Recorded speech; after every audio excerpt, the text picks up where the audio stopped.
Good evening, everyone. It is 5:30, and we're going to welcome everyone. I call this meeting to order. Roll call, Ms. Rhonda. Here. Here. Here. Here. Present. We are down to our student invocation and flag salute, and they both will be done by 7th and 8th grade campus. Ms. Hampton.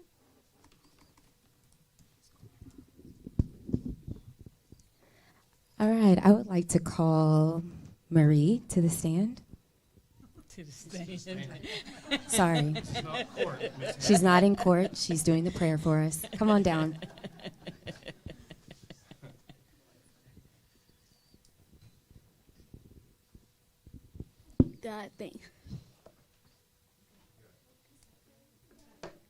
God, thank everybody for being here and for being brave and for being confident and stuff.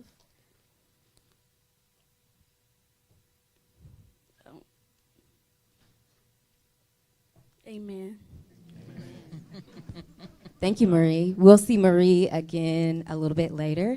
If you all would, please stand for the pledge.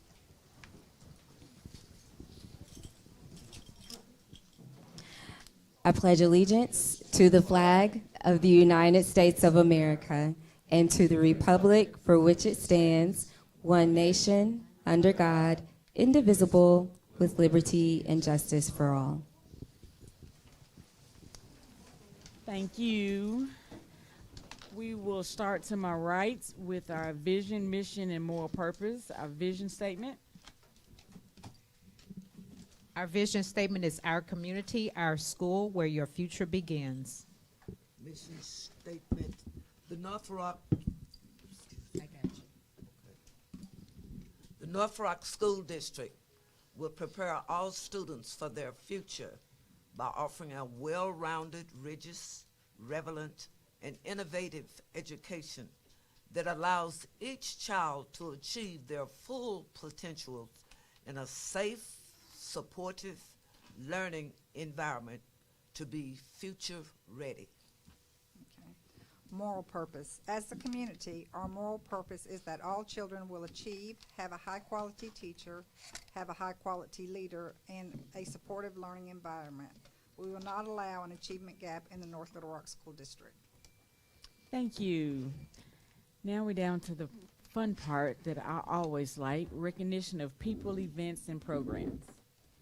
Madam President, members of our Board of Education, we'll welcome Ms. Hampton, our principal of 7th and 8th grade campus. We're going to start with our student presentation first, always one of the things that we look forward to every regular board meeting. Ms. Hampton, welcome. Good evening, everyone. So at the 7th and 8th grade campus, the previous year, our theme was Level Up. This year, we added on to that theme, leveling up our learning. So our presentation this evening is going to focus on one of the things that we're doing at the 7th and 8th grade campus to level up our learning. So at this time, I would like to call forward our presenters. This evening, I have with me Mrs. Marla Thompson. She is our network instructional specialist for mathematics. I also have Mr. Curlin. He is one of our math teachers, and he is going to be leading a math small group for us this evening. And then we have some students who will also be demonstrating how they participate in a math small group. And so the students who are going to be with us this evening are the following students: Marie Fry, Quincy Layton, Lyric Harris, Landis Sigler, Carter Thomas, Keith Patterson, Corey Williams, and Brayley Gary. So at this time, I will pass the microphone to Ms. Thompson as Mr. Curlin and our students make their way to the front.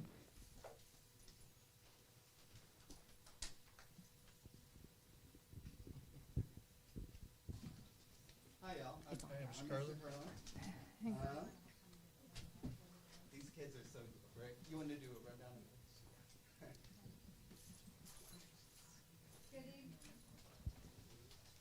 Good evening, everybody. I am Marla Thompson. I'm the Proud Network Instructional Specialist for Math and Science at the Middle School 7-8 campus. We are so excited to be here tonight to show you guys some of the amazing things that are happening at the middle school. We have taken a collective effort. The whole entire building is doing an intervention and enrichment period every day for math, and every single student in our building gets intervention or enrichment. We are doing it's called Math Lab. So what is Math Lab? It's targeted instruction for all students, either enrichment or intervention. We like to go ahead and say that everybody's getting enrichment because we're providing them with what they're ready to develop.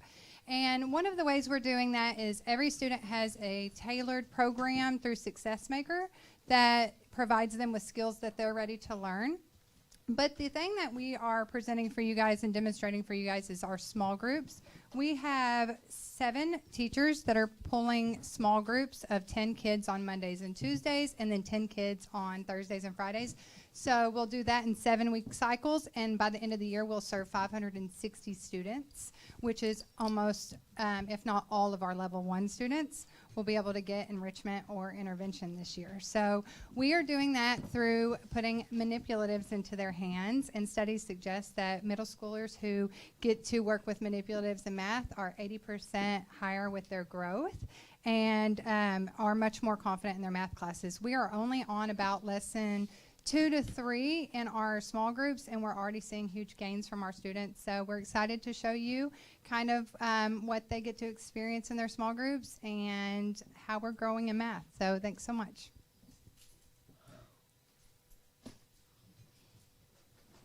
I want to thank all these kids for doing this with me.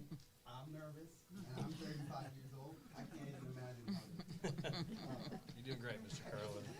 Keep it up. Okay, y'all. What I want y'all to start with is I want you to set up your balancing board for this equation. So write down on your whiteboard, 4x plus 2 equals 3x plus 9. Oh, thank you, sir. Okay. Let me get out my own pieces.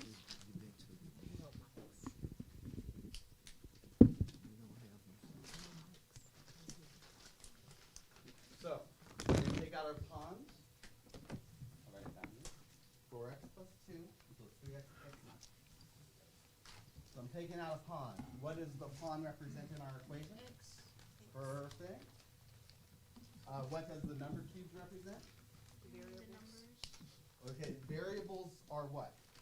In this, what's the variable? 9. So that's what we call the constant. The variable is what changes, right? So if the variable is what changes, what's going to be the variable? The variable is going to be...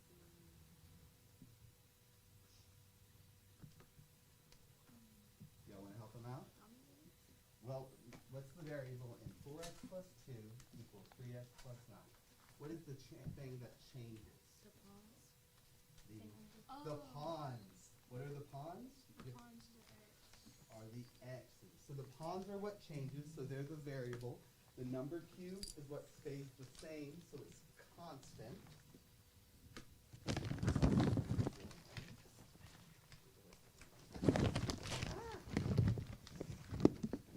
Okay. Plus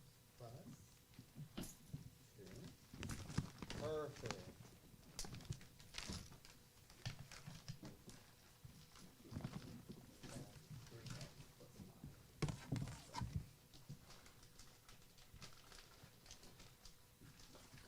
So on our left side, we'll go to 4x plus 2. I'm going to flip this for you. 4x plus 2. And on the right side, we have our 3x plus 9.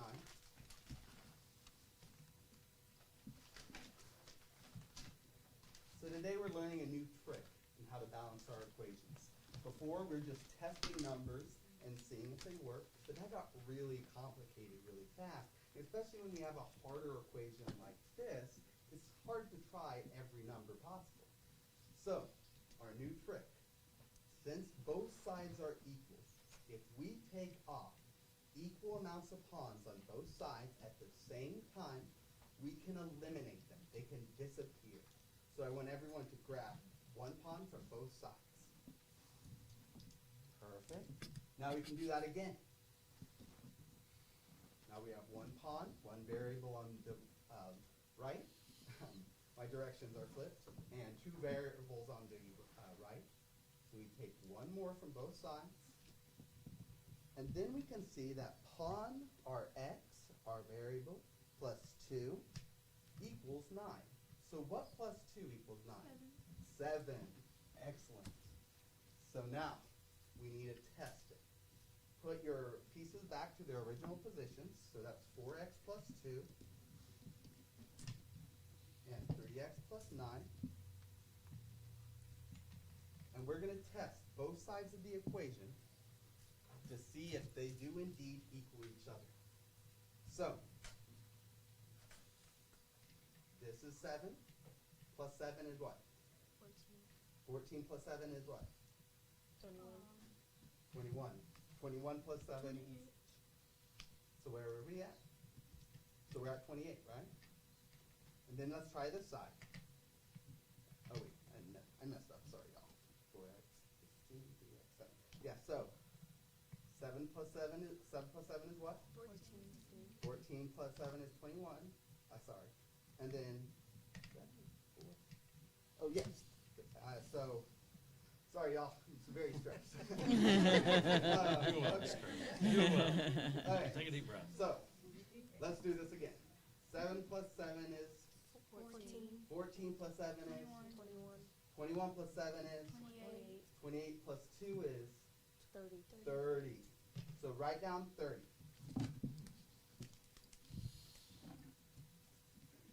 That's our left side of our equation. Now let's do our right side. 7 plus 7 is? 14 plus 7 is? It's okay. I make mistakes too, I just did. 14 plus 7 is? 21. And then 21 plus 9 is? 30. So 30 does indeed equal 30. So now I want y'all to try one. We're going to try 3x plus 7 equals 4x.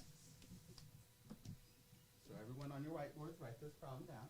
And you can work with your neighbor to solve this. But the first step is to set up both sides of your equations with your manipulatives.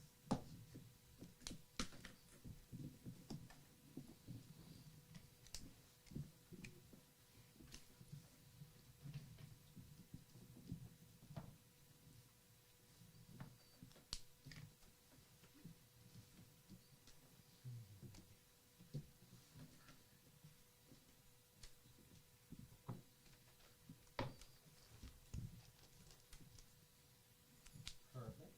Now I want you to try to solve for x. Find out what your pawn is equal to.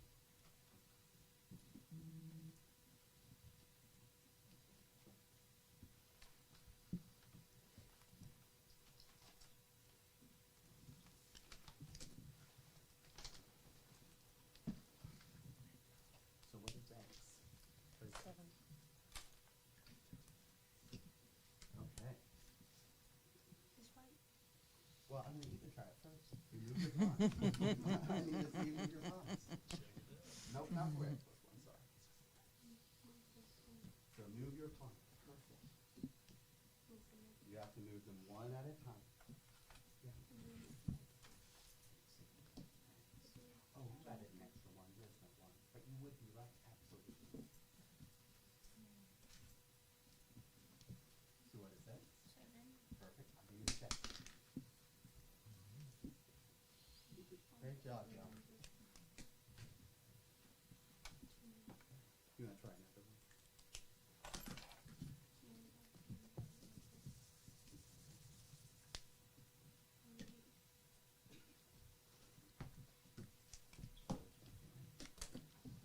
Okay.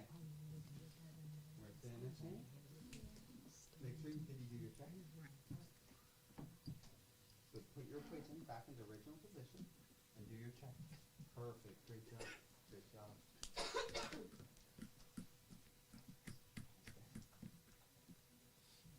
Did you do your check? Oh, perfect. Now do the other side. Perfect. Great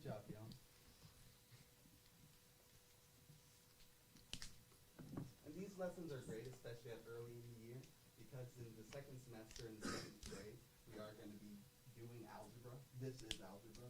And they'll use the skills throughout 7th grade, 8th grade, even into algebra 1. They'll use it for the rest of their math careers.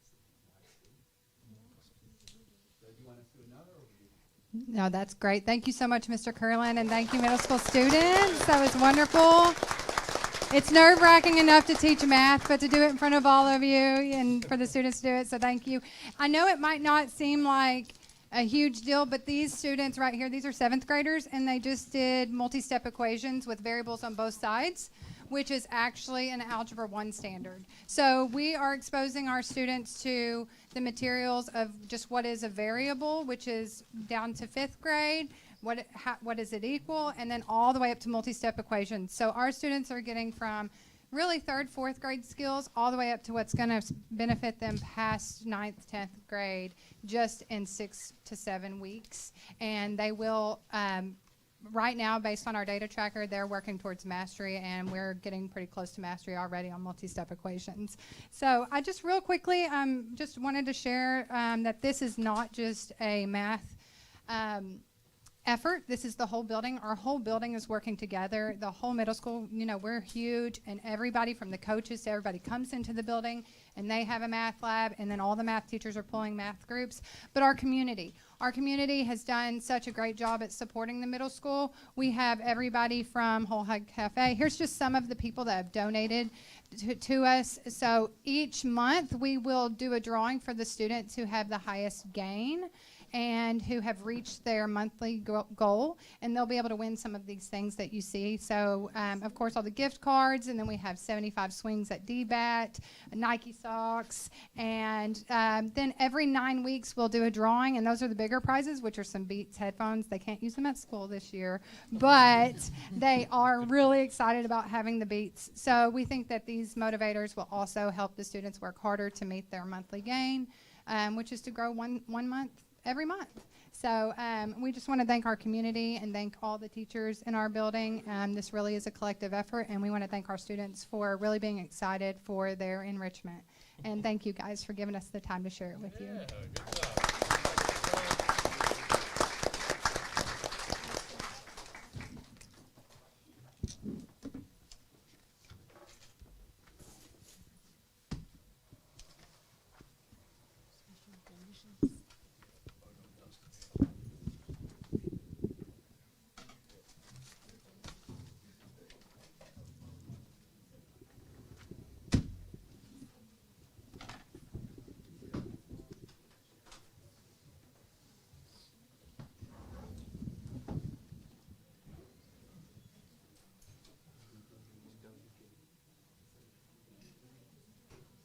About to dance or something. We moved the tables. I'm like, Scholars. Okay, good evening, everyone. We are now going to recognize our advanced placement scholars. These students are advanced placement scholars are those students who have scored a 3 or higher on 3 or more advanced placement exams, and our students took this last spring. The College Board AP exams assess a student's understanding of college-level coursework in a specific subject. Students who score a 3 or above earn college credit or advanced course placement at various universities even before they step foot on campus. And you know, with the cost of rising tuition, this could save money going forward. So we would now like to recognize the students who earned the AP Scholar designation for earning a 3 or higher on 3 or more AP exams. Aiden Alanis.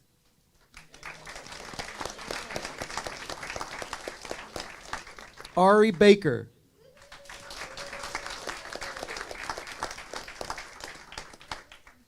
Ari Baker. Okay, will you come on in? We got to go fast. So Tosh Ballard.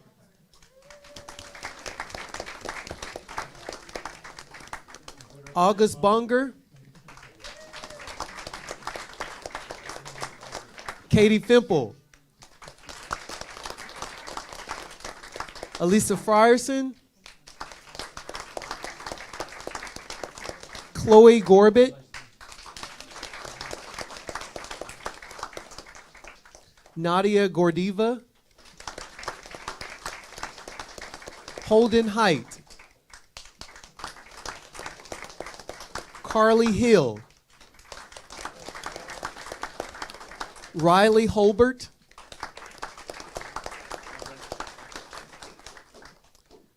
Kakoa Howe, Elliot Jones, Henry Keller, Andrew Lawrence,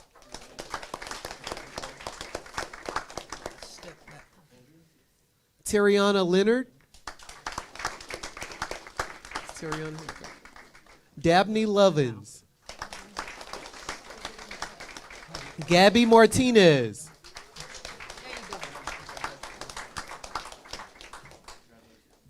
Ella McCandless, Michael McCormick, Ramon Morales Zambrano, Hugo Bantoa,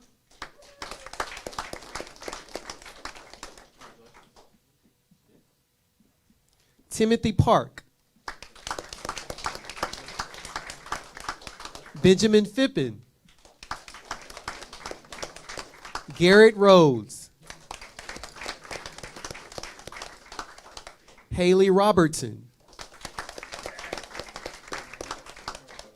Emma Slayton, J.D. Smith,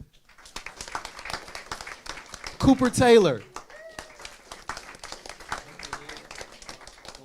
and Elise Young.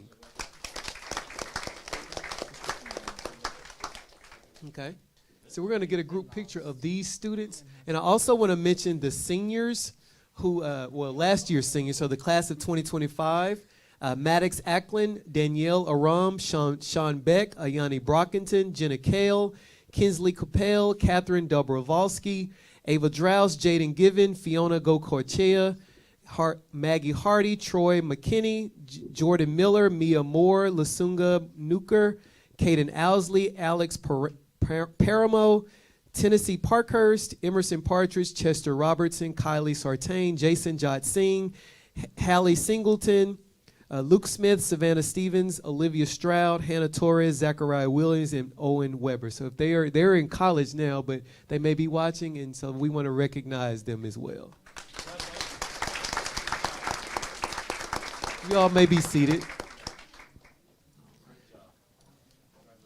The next group of students are designated AP Scholar with Honor. These are the students who earned an average score of at least a 3.25 on all AP exams and scores of 3 or higher on 4 or more AP exams. They are Jalen Brown, Crystal Delatorre, Lily Herscheider, William Jeffries, Caitlin Jones, Nia Salam, Cameron Simmons, Maggie Thompson, Brianna Wood. So Nia, you the only one that came for, okay. I promise I emailed all of them. So the students, the class of 2025 with AP Scholar with Honor, Maddie Bowsman, Benjamin Curlin, Summer Davis, Mason Fitzgerald, Alicia Freeman, Olsen Gilchrist, Kaylin Golston, Derek Herrera, Parker Kurzark, Dahlia Markin, Adriana Rogers, Nicholas Sella, and Sukhmeet Singh. Let's give them a round of applause. The next group of students are designated as AP Scholar with Distinction. These are the students who earned an average of at least a 3.5 on all AP exams taken and scores of 3 or higher on 5 or more of these exams. Jasper Brown, Kira Dunn, Daniel Hallam, Caroline Jones. Carter Lee. Brighton Liu. Avery Marvin. Haley Meeks. Grayson Moore.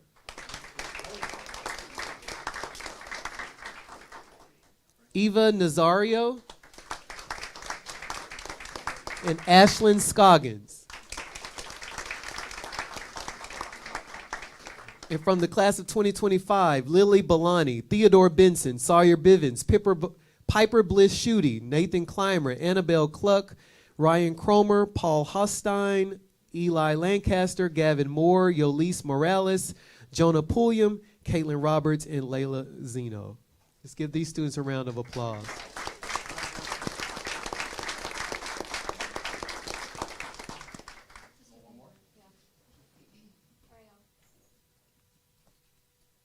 Okay.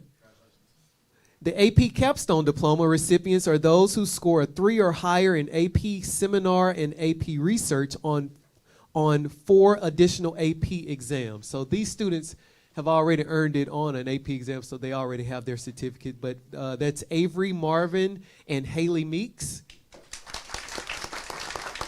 And from the class of 2025, that's Lily Belani, Maddie Bousman, Nathan Clymer, Annabelle Cluck, Benjamin Curlin, Alicia Freeman, Maggie Hardy, Eli Lancaster, Troy McKinney, Caden Owsley, Caitlin Roberts, Kylie Sartain, Nicholas Sella, Zachariah Williams, and Layla Zeno. AP Seminar and Research Certificate designation is for students who score 3 or higher on both the AP Seminar and AP Research exams. So the student that is still here is Tosh Ballard. And from the class of 2025, Jalea Bennett, Jenna Kale, Summer Davis, Fiona Gocorchea, Mia Moore, and Olivia Stroud.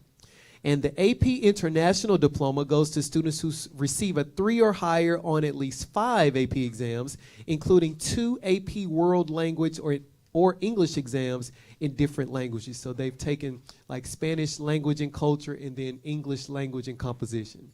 And that goes to Derek Herrera. He graduated in the class of 2025. So in all, there were 107 students of our students in our district that earned AP Scholar designation. Let's give them all a round of applause.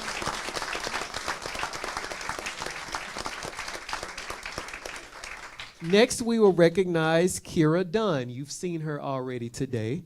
She is a senior at North Little Rock High School, and she has earned the prestigious distinction of National Merit Semifinalist.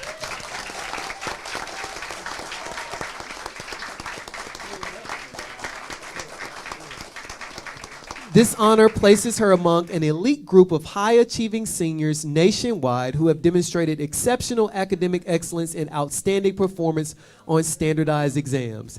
As a semifinalist, Dunn now has the opportunity to advance to finalist standing and qualify for a wide range of scholarships. This marks the 2nd consecutive year that a student from North Little Rock High School has been named a National Merit Semifinalist.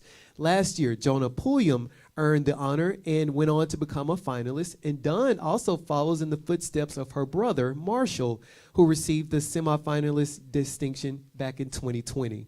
Kira is no stranger to accomplishments and recognition. She is an AP Scholar with distinction, as you saw earlier, and she earned a perfect score on the ACT last spring. And her billboard sits prominently on Main Street. If you pass it, you'll see it there. But Kira Dunn, congratulations to you.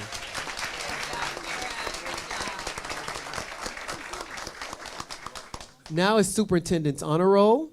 The first recipient is Officer Connor Hessington, the CSSO at Lakewood Elementary School.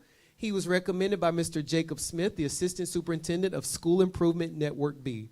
He writes, Mr. Hessington recently showed exceptional professionalism during a medical emergency, responding quickly and calmly to ensure immediate care and to protect the safety of students and staff.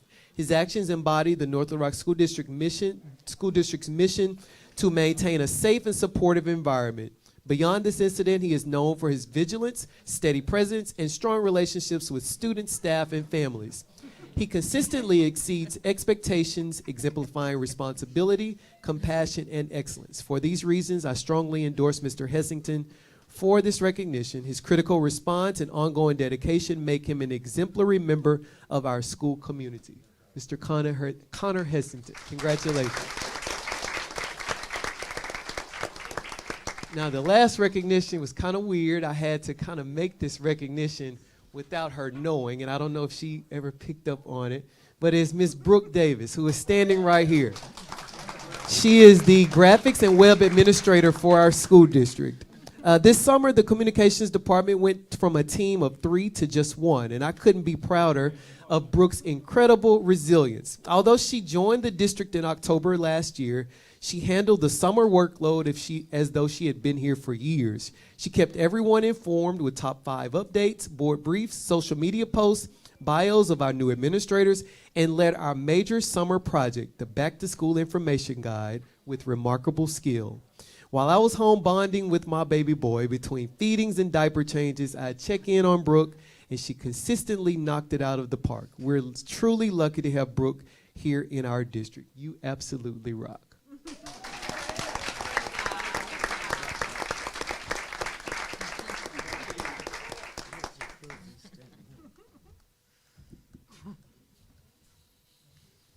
Alrighty. Were there any public comments? Great. Moving right along. We're down to executive closed session. Executive closed session per North Little Rock School District Policy 1.14A, stating that private or closed discussions by the board may occur as part of a regular or special board meeting. Executive sessions may be held only for the purpose of considering employment, appointment, promotion, demotion, disciplining, or resignation of an employee, or to discuss matters of pupil punishment, if requested by the parent or legal guardian. No resolution, agreement, or motion considered in the executive session shall be legally binding unless the board reconvenes in public session and presents the item for vote of the membership. Finally, Arkansas Code Title 25, Chapter 19, Section 106, 2C1 states, the specific purpose of the executive session shall be announced in public before going into executive session. Please join me in the executive closed session for discussing the following matters: employment, appointment, promotions, demotions, disciplining, or resignation of an employee.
We are back in session.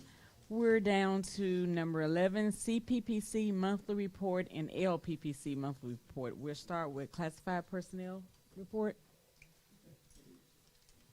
There wasn't nothing in it. though, Is there was one? Okay, we'll move on to LPPC report. Somebody knew.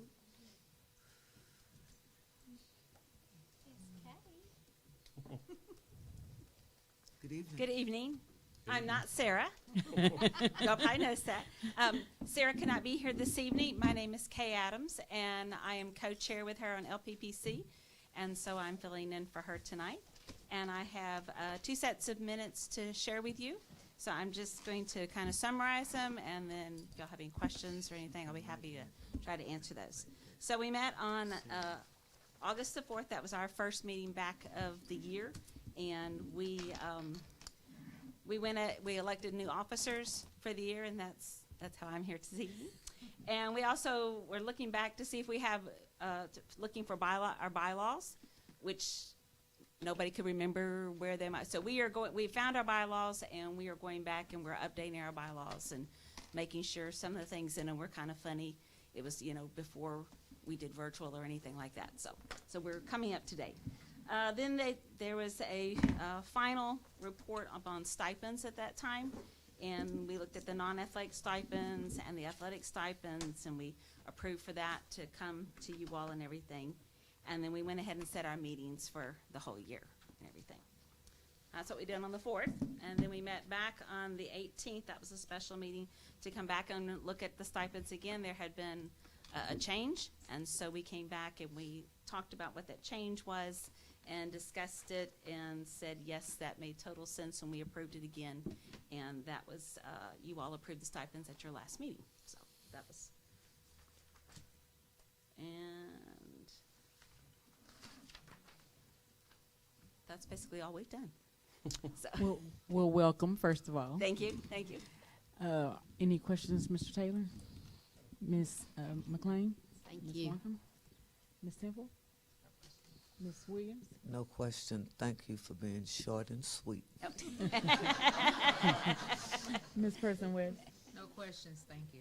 I did introduce I did not tell you that I am the Gift and Talent Facilitator at Meadow Park Elementary. Awesome. Okay. So, All right. Awesome. Thank you. expected. Information items. The first one is 12.1, 2025 Atlas Data Overview. So before, Colonel, would you mind it's driving me nuts. Can you help straighten that table? Yeah, I was like, those tables, they Yeah. went back and then they just Thank all you, Colonel. off now. If we could just push them together, and because we'll have a whole host of folks coming up. Madam President, members of our Board of Education, as I welcome, whoops. Hang on. Wait a minute. Let me refresh to make sure I've got the right presentation on mine. Okay, give me 1 second. It's Dr. Stoll and Brooke Williams. Yeah, no, I was just trying to pull it up on my computer. Or, It's just a yellow. I got you. presentation. Well, I had Ms. Colquitt kind of uploading. I'm hoping that's the right one. Brooke, Okay. can you scan it to see if it's the right one? Not unless you mean just click through to make sure? Yeah. Yep. I can tell you in the first couple slides. Nope. Nope. So I asked Ms. Colquitt to load. I think she's doing that right now. Okay. Colonel, would you mind going down to see Ms. Colquitt? I think she asked her to load the most updated one while I tap dance for a minute. So We have That's some open something space there for you. You can go ahead and get started. So Dance. as that's getting loaded, I do want to, just for a general overview, so what Dr. Reynolds is going to present is the 24-25 Atlas. So we've received, there it is, we've received the achievement data. We got this in about July, and in order to present it to the board, we wanted the growth data. So we just got the growth data just only a few weeks ago. So what Dr. Reynolds has kind of put together and we've reviewed, so we're going to go over those, and I'm going to interject myself in a couple places as we go forward. So Dr. Reynolds, go ahead and start us off, and I'll jump in with you. Good evening, everyone. Thank you all for allowing me to present data for you tonight. So the purpose of this presentation is to review achievement and growth data for the 24-25 school year. And I'm clicking mine and not that one. There we go. Come on, Brooke. This is, that's not, okay. Yeah, I think yep, I think I added that in there. Okay. Right, just switch them around. Yeah, just go, back around. that's okay. Yeah, I'll just go to go with through it. the I can levels, go. because then it's going to make more sense when I'll go you do with the. it, Dr. P. Yeah, certainly. So just as a reminder, with the Atlas testing data, we do have 4 levels, 4 being the highest, 1 being the lowest, just as a reminder. This is our district overview proficiency. Remember, proficiency are for students that scoring level 3 and level 4. And you'll have to forgive me because the way that shows up on my dashboard and I do a screenshot is they're not in the same order. So for science, you can see up in the 2024, and then science will be over on your far right. And you can see for 2024, the proficiency there for science, those the dark green and the blue. In mathematics, you can see the proficiency there, and then I'll just right next to it, and then the ELA at the bottom. I'm going to make mine bigger so I can show you there. Okay. So this is just a bigger picture of it, so you don't have to do the math, adding all those up. So for overview for our proficiency in science in 2024, we were at 23%. We went down to 20%. For math, we were at 19%, dropped to 18%. ELA, we were at 24%, dropped to 22%. Just as a reminder, this is our second year to implement the Atlas State Performance Test, and proficiency is students scoring a level 3 or level 4. Okay, so this is the statewide improvement. So it shows each grade and the change, either positive or negative, for each subject area. And so you can, at a glance, you can see 3 red marks. So those are the only 3 subjects by grade that went to negative. Every other subject had growth, with the exception of that one, which is 5th grade ELA, which was null. Dr. P, I think this is the new slide. I'll be happy to talk unless you want to. So Dr. P put this slide together, and it just shows the proficiency comparison for the state over the 2 years. So you can see overall, the slide before was broken down by grade and subject. This one is an overall. So by the state, overall grew by less than 1% in ELA, grew by 2.7% in math, and grew by 2.4% in science. So that's just an overall look. The new indicators of proficiency. So this is, again, I've spoken about this last year, but everyone is based on a 900-point scale. And so each little box over there for elementary and middle school is worth 100 points each. When you get over to the high school, everything is worth 100 points. The lower quartile growth for them is a combined number, because we're also adding in for our high schools the graduation cohort and the graduates with merit or distinction. So that's why theirs looks a little different. The elementary and middle school get 300 points for growth of that lower quartile in each of the subject areas. High schools combined for that lower quartile growth for that 100 points. Okay, so this is, you want to talk, Dr. Pierce? Sure, I'll okay, just go kind of ahead. jump in Sorry, here. I'm going after. This is kind of a really global look as it relates to the ESSA index, so Every Student Succeeds Act. So this is the federal law that requires that we have to test in the areas of math, reading, and now in science as a state law. So this is kind of pre-pandemic and then coming out of the pandemic, when you see all that red in that first part, when everybody took a nosedive, and now you start to see what does this picture look like going forward. Yesterday, we were given, through the superintendents, we're given our current letter grades. I do have special permission from the secretary, since we were sharing this data tonight, to be able to share them. So you'll see right now on the far right-hand side what the current letter grade stands as of yesterday. And then what Dr. Reynolds has done is shown a comparison of their cut score, and we'll go through all that as we go forward. But when you look at the cut score of how many points, because it's a total of 900, there are 9 cells. And so when you look at the comparison from schools, so what we've been able to do is show areas where schools that have made improvement and where some schools have regressed. And when we go through all this data, what you're going to see is there's pockets of greatness happening in the school district. There are pockets of greatness happening in some classrooms and in some schools. but certainly we've got an overall job to do a much better job as we go forward. So I just want to share that as we go forward. We're going to start digging into some data. That'll be kind of part one, and then next is going to be our assistant superintendents. We're going to talk about our Tier 3, Tier 2 support model for our schools that are in need. And I'll talk about that presentation next because we've got some things that we're going to do as we go forward. So want to make sure that you're aware of that. So go ahead, Dr. Reynolds. Well, I'll just go into the next one.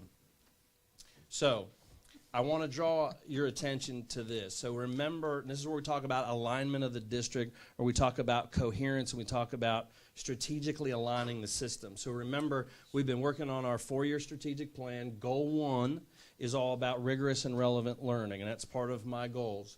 So what now you're starting to see, and we finally got here, is aligning the system to aligning to individual schools with performance targets. So let me show you how this reads. I'll just use 1.3 as an example.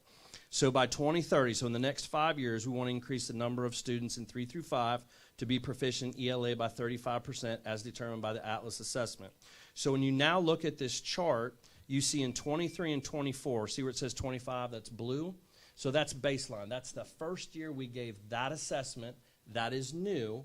And then what you see in red is our second year of giving the new assessment. When you see the target up top, see where it says 31, 37, 43, 49. So our target in the next 5 years is that we want to see in 3 through 5, 61% of our students should be at a level 3 or 4 at proficiency level.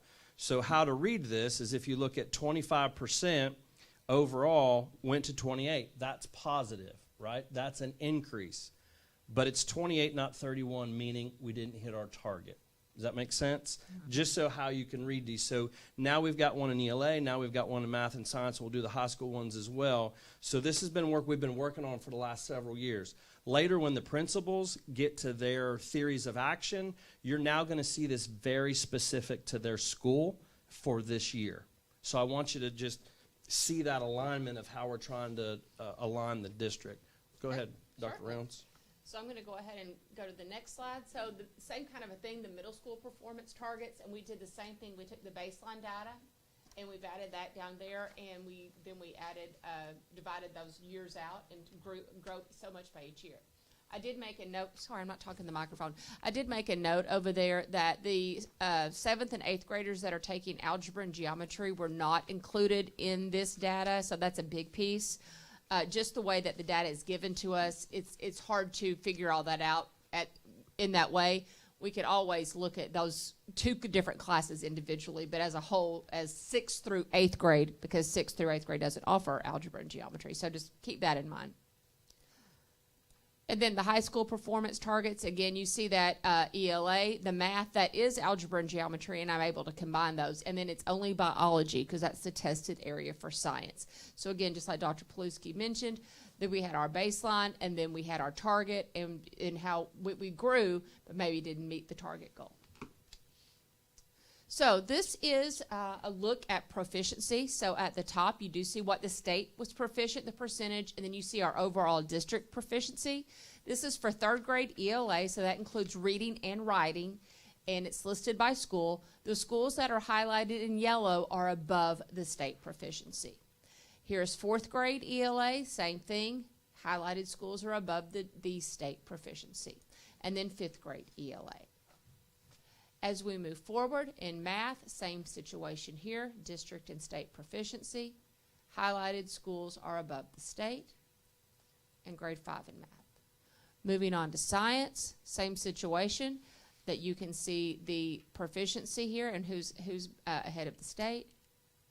Grade 4 science and grade 5 science. Moving into middle school, so this is secondary ELA, so state proficiency for 6th grade, 7th and 8th, 9th and 10th are listed at the top. You can see our number of students tested proficient, and then our number of students proficient. For this one, we did not have anyone above the state.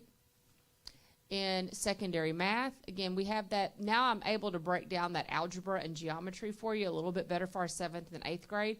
And you'll notice both algebra and geometry at the middle school are above the state proficiency level. And again, secondary science. And reminder that it's just biology that's tested on the high school level. Now, this is where that growth data that we just received has come into play, and this is directly from DESE, that the growth data, knowing that we may get students and we can't control where the level they come into, so each student is given their own growth trajectory.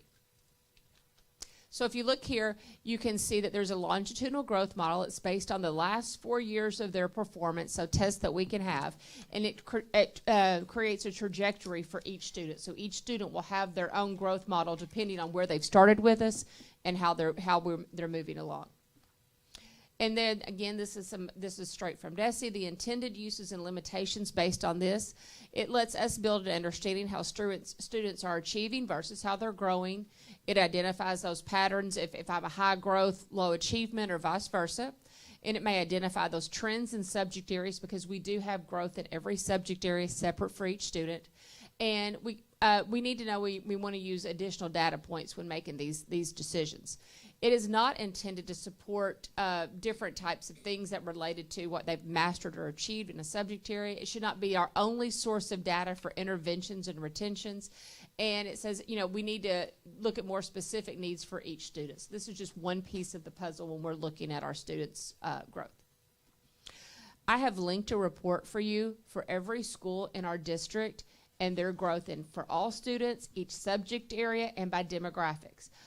So when you have a chance to click on that, you can analyze each school individually. I will show you in just a moment our district data, which is an example of what I've done for every school.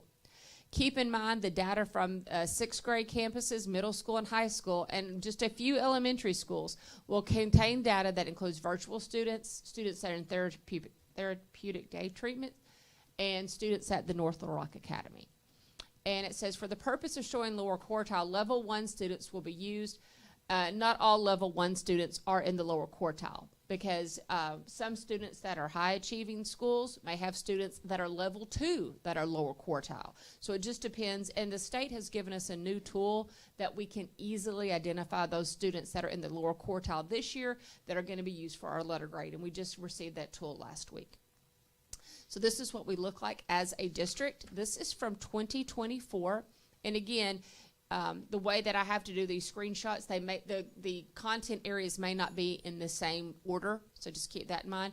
But last year we had positive growth in science and geometry as a district. This year we did not have growth in any subject areas, all students, all grades as a district. Last year in algebra, we had growth for level 2, 3, 4. This year, algebra, we had growth in levels 2 and 3. Overall growth for biology, again, levels 2, 3, 4. This year, we had growth in levels 3 and 4 for biology. Overall, for our ELA in 2024, levels 2, 3, 4. Level 5 only, 2025, only levels 3 and 4. Overall growth in geometry, levels 2, 3, 4 in 2024. Only growth in level 4 in 2025. And you may say, well, great, we had some growth, but the middle number, which I had to cut off, when you see the levels, those numbers in the middle are how many students were tested. So I had to cut off that title. So when you see next to level 1, 432, that's the number of students that are in that category. For math, again, this is just kind of that general math 3 through 8. In 2024, we had growth in levels 2, 3, 4. In 2025, growth in levels 3, 4. In science, 2024, growth in levels 2, 3, 4. This year, same thing in science, growth in levels 2, 3, 4. So this is kind of an executive analysis of what, as a team, we've kind of looked through all this data, analyzed, and things. Tier 3 schools, which you're going to hear from tonight, we're talking about their school improvement planning and maybe doing some revisions in their school improvement planning. We need, for expected growth of all students, we need to be using that grade level instruction, which we've heard that before. Now that we're able to identify that lower quartile, which last year we were not able to identify them at the beginning of the school year because they didn't have that available. We didn't even know that was going to be part of the new ESSA. We know it now. We have a very easy tool, so we'll be able to identify those and have that targeted Tier 2 intervention. We're going to have that RTI, response to intervention, and curriculum alignment through my colleagues in the Network Support Services Department. And we could use that early release Wednesday for data review and for planning for that grade level instruction. that's all I have at this moment. That was a whole lot of numbers. It is. And I know we got our principals will be up next, our tier 3. So, Ms. Person, do you have any questions for her? Ms. Williams? Well, good job, okay? You skipped a lot of pages because you had done it before. But thank you, because now I want to hear the principals. No questions. Thank you. I'm all set. Thank you, Brooke. Thank you. No questions. no questions. Thank you. Thanks, Dr. Reynolds. Thank you, absolutely. Thank you. Yeah, it is. It is. And then now, as a part of that, so I'll welcome both of our assistant superintendents up. And so now when we talk about tier 3, so at the time of this, setting this presentation, we didn't have the latest data that we've had. So what I've asked our principals to do is just we're going to go with this presentation for where it is, but we're going to be coming back with probably a different look at how we're going to tier our schools based upon the information that we have. But we thought it was very important that you hear from our leaders in our schools and the work that they're doing, the data that they're using, and then I'll turn it over to these gentlemen when we talk about their target for this particular year. So I welcome my colleagues, Dr. Thomas Rogers, Assistant Superintendent, School Improvement Network A, and Mr. Jacob Smith, Assistant Superintendent of School Improvement Network B. Gentlemen, welcome. Thank you. Thank you.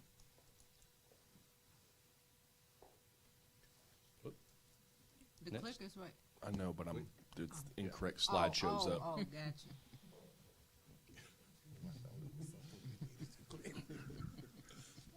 We'll get some help. Perfect. There we go. Perfect. Okay.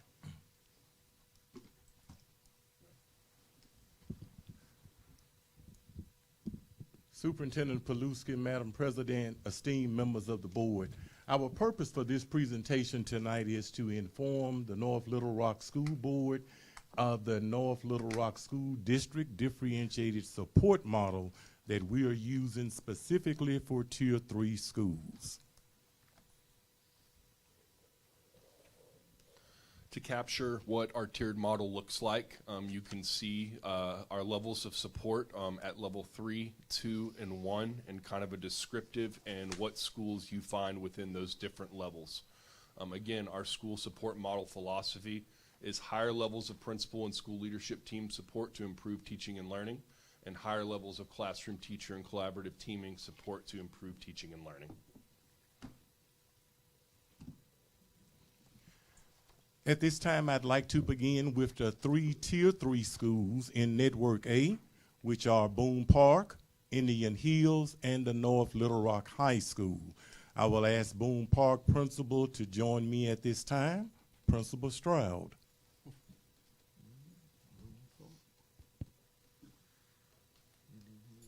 Welcome, Ms. Stroud. Well, thank you. Yes. So again, I am Principal Stroud, proud principal at Boone Park Elementary School. And I will speak first to the current reality at Boone Park. As we look at our ELA mathematics and science results from the 24-25 school year, there were 87% of our students who were not proficient in ELA. There were 89% in mathematics and 92% in science. That's our current reality, and we don't plan to stay there. Absolutely. When we think about utilizing data to make informed decisions, we use multiple data points at Boone Park. Some of those data points are listed over on the left side. We have the Atlas summative assessment data, the beginning of year screener data. We use the oral reading fluency, interim assessment data, which is administered twice a year, fall and winter. We have our classroom walkthrough data, attendance data, as well as behavior data. When I'll speak to each point. When we think about the summative assessment data, that is a lagging indicator. That data in the time frame that it is received is only beneficial for limited purposes because that's past. And so we are really focusing on using leading indicators to move the academic needle at Boone Park. So we did use Atlas summative data to think about some instructional planning, to identify some trends within our grade levels, to think about interventions for our students. With the oral reading fluency, it was utilized, which is an assessment to see how accurately and fluently students are reading.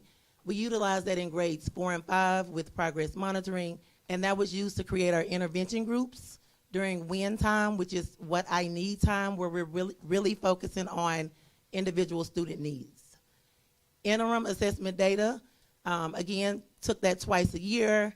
After that winter assessment, teachers met with their students and engaged in goal-setting conversations and created action plans for students to meet their targets. I'll talk about in what we're doing this year in greater detail, but I can say that we set goals for all students to grow, but we didn't work specifically to those individual targets for students this past school year. Classroom walkthrough data. This data is very impactful as we use it to plan for teacher support, professional development needs for teachers, as well as just how we can support during those early release Wednesdays, as well as during our collaborative team meetings. Attendance data. At Boone Park, we have students who are chronically absent and tardy, and what we're noticing is those are our students who are in that bottom quartile. And so if we are going to move, that's 1/3 of our score, and if we're gonna move in an intentional way, we have to know who those students are and reach out to those families to provide those services. Behavior data. We are a PBIS school, which is positive behavioral interventions and supports. We want to focus on being restorative in our practices versus being punitive, because what we know is whether the students are there or not, suspended or we have to test those students. And if those scores are going to impact Boone Park, we need those students in their seats learning. We can move to what we're doing this year. Are you ready to talk about what you're doing now? What we're doing now. Here it is. All right. So now, the first thing I would ask you to notice is that there's a little more writing over on the right side now. We are using data in a more sophisticated way at Boone Park this year.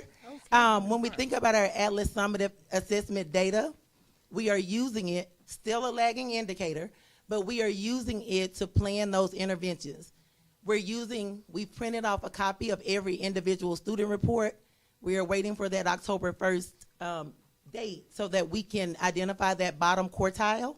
We want to know who those students are and what their deficits are. So we're also looking at strengths and opportunities across grade levels with individual students, because if we are going to move, we have to meet their needs by skill, by standard, by student, and that's what we're working to do. LEA Insights, which is Local Education Agency, is a platform that was developed by the Department of Education. We use that for multiple purposes. It allows us to identify that bottom 25% that you've heard me speak of, as well as to determine whether our students are growing as expected, and that's the classroom value-added growth scores as well as our school value-added growth scores. We're able to look at trends and just seeing how we can best support our students. Going back to Ms. Reynolds' presentation, what we noticed at Boone Park specifically is that we are growing students in levels 2, 3, and 4. In level 1, we're not growing them so much. And so we need to really look at our MTSS, our RTI process, to determine how we can grow all students. With BOI screeners and interim data, we are looking for those at-risk students. We've had lots of conversation about just being intentional with all students. We are just as obligated to grow those students who are in level 4 or level 3 as we are those who are in levels 1 and 2. So we're working to grow all students. Interim assessment will be administered in fall and winter, and once we have the interim data, we will use it to make informed decisions. We are continuing to engage in classroom walkthroughs with our building level instructional team, instructional leadership team. That includes our network instructional specialists. And so we are looking for, like a week ago, I believe we looked at small group instruction, and what we noticed, we followed up with teachers to provide professional development around their needs as it related to small group instruction. And then we engaged teachers and teams in coaching cycles to provide that support. With our attendance data, We have our network reps, and we are really trying to, again, target those students who are chronically absent and tardy, because those students are impacting our growth scores. And then behavior data, we continue to use PBIS. This year we're better. Last year we went slow so that we can go faster this year, and that's what we're working on as we work to become the model PBIS school. When we think about our theory of action, we believe that if the school-based instructional leadership team provides protected collaboration time and targeted professional development, which is data-driven and intentional, and if teachers make these instructional moves, which is lesson internalization around ELA, math, and science, and if we make data-informed decisions, then we will meet these goals. I know Superintendent Paluski is wanting us to grow 35% over the next several years by 2030. I just want to say that Boone Park is on target. This year we grew in proficiency overall by 8.62%, and so we've met our 7, and we're going to continue to climb. In math, we're going to set pretty lofty goals. We believe that we can do better than the 7%, and so our baseline is 10%. We want to get to 20%, and in science, from 8% to 16%. Woohoo, That Boone is all Park. we have. Any questions? Any questions for Ms. Stroud? Oh, Ms. West. Ms. Stroud, how do you get to the levels 1 and 2 during the regular school time and move them forward? The students that are in levels 1 and 2. So our utmost priority, or our first go-to, is to ensure that Tier 1 instruction is solid. If we are using the high-quality instructional materials, if we are internalizing those lessons. So when Great Minds wrote the Eureka Math curriculum as well as the Wit and Wisdom, they didn't design that for Boone Park specific students, right? And so when we're internalizing those lessons, we are making them fit the needs of our scholars. And so we hope that at Tier 1, we are able to provide the supports and scaffolds that our students need to be successful from levels 1 to level 4. And so we also have a protected win time, what I need time, where students are going to be groups based on their needs. So we administer an assessment, we group our students accordingly, and we provide that targeted support based on those students' needs. Is that win time enough time? It is sufficient for that particular skill. We try to be very laser focused on what we're doing within that time and realistic with what we're expecting for students to accomplish during that time. Ms. McLean? No questions. That was wonderful. Thank you. I love the specificity of this. Thank and you. I notice a lot more lines in the then now than the then, like you said. Ms. Markham? Who did you bring with you tonight? I have some of our fabulous teachers, Miss Garvey, 3rd grade ELA, Miss Kelton, our network instructional specialist, Miss Baker, 2024 Teacher of the Year, 1st grade, Miss Delavan is 5th grade rocking it in ELA, and Miss Knox is 1st grade, and Miss Savannah Delavan is one of our SPED paraprofessionals. Thank you for your support. Well done on the report. Looks good.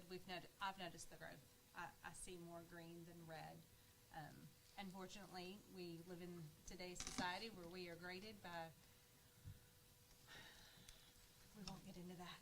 I'll be ugly. So, well done. Thank well done you. for all of you. Thank you. Well, I'm keep going since you stole what I was going to ask, because I saw my people out there, but that is okay. They know that I love them. Okay, just for clarification, I thought I heard you say in the presentation that last year you had kind of identified down to the students, but that you weren't able actually to work on that, but that this year you were able to do that? So last year we were not able to identify that bottom 25%, that lowest quartile. We did work to grow each individual student. When we received the interim data, we met with individual students to set goals, but the goal may not have been in alignment with the goal that Atlas perceives students should be growing at. All right. So the target, they may have grown 5 points, and the target may have been 7 per Atlas. Okay, standards. all right. Well, I misunderstood what you said, so thank you for the clarification. So let me just add a point of clarity. So remember, when the state came out with the new calculate, that came out in April of this past year. So now schools understand there's 33.3% in achievement and growth, and then the lowest bottom quartile. We didn't know that at the beginning of that last year, but we know that now, and that's what they're making their plans off of. Thank you. Thank you. Ms. Stroud, I can appreciate you, I heard you say 8%. The area that you're in, it's a high turnover because of rentals. And then another thing, I believe in you. If a child is taught, he can learn. I don't care where they come from, what neighborhoods, and you are trying to do the right thing. I hear it in your voice. We talk all the time about students' attendance, but I hope all principals and teachers would believe this.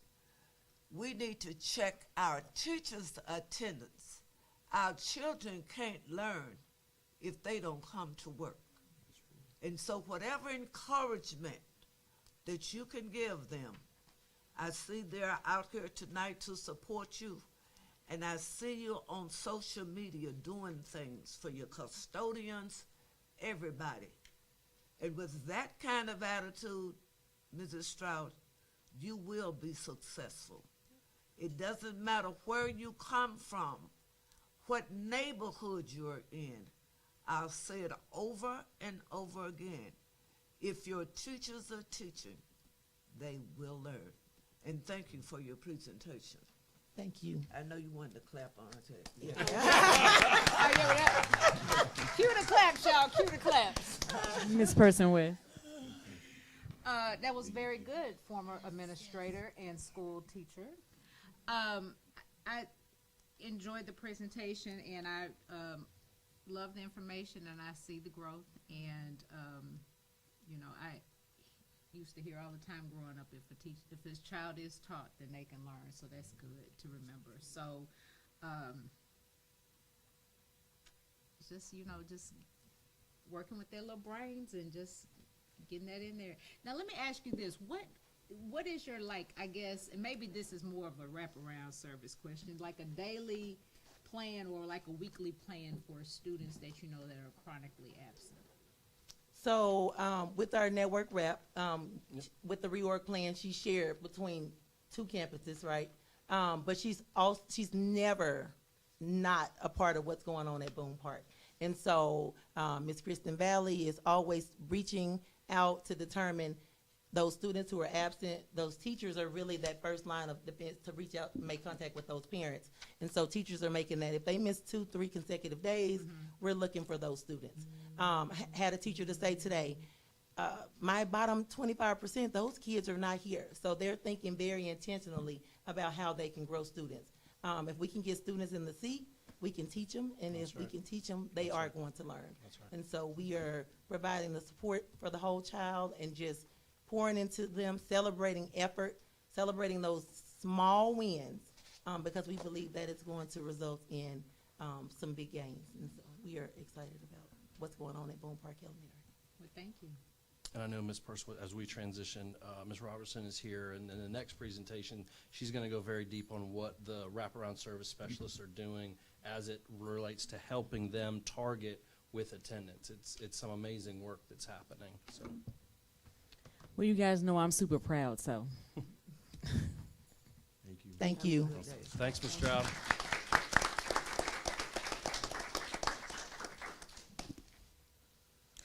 Next up, we'll have Dr. Coleman, Indian Hills Elementary.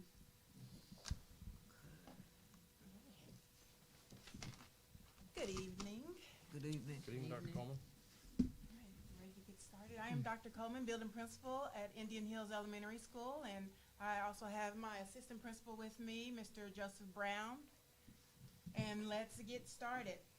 All right, this is our 24-25 data. This is our current reality.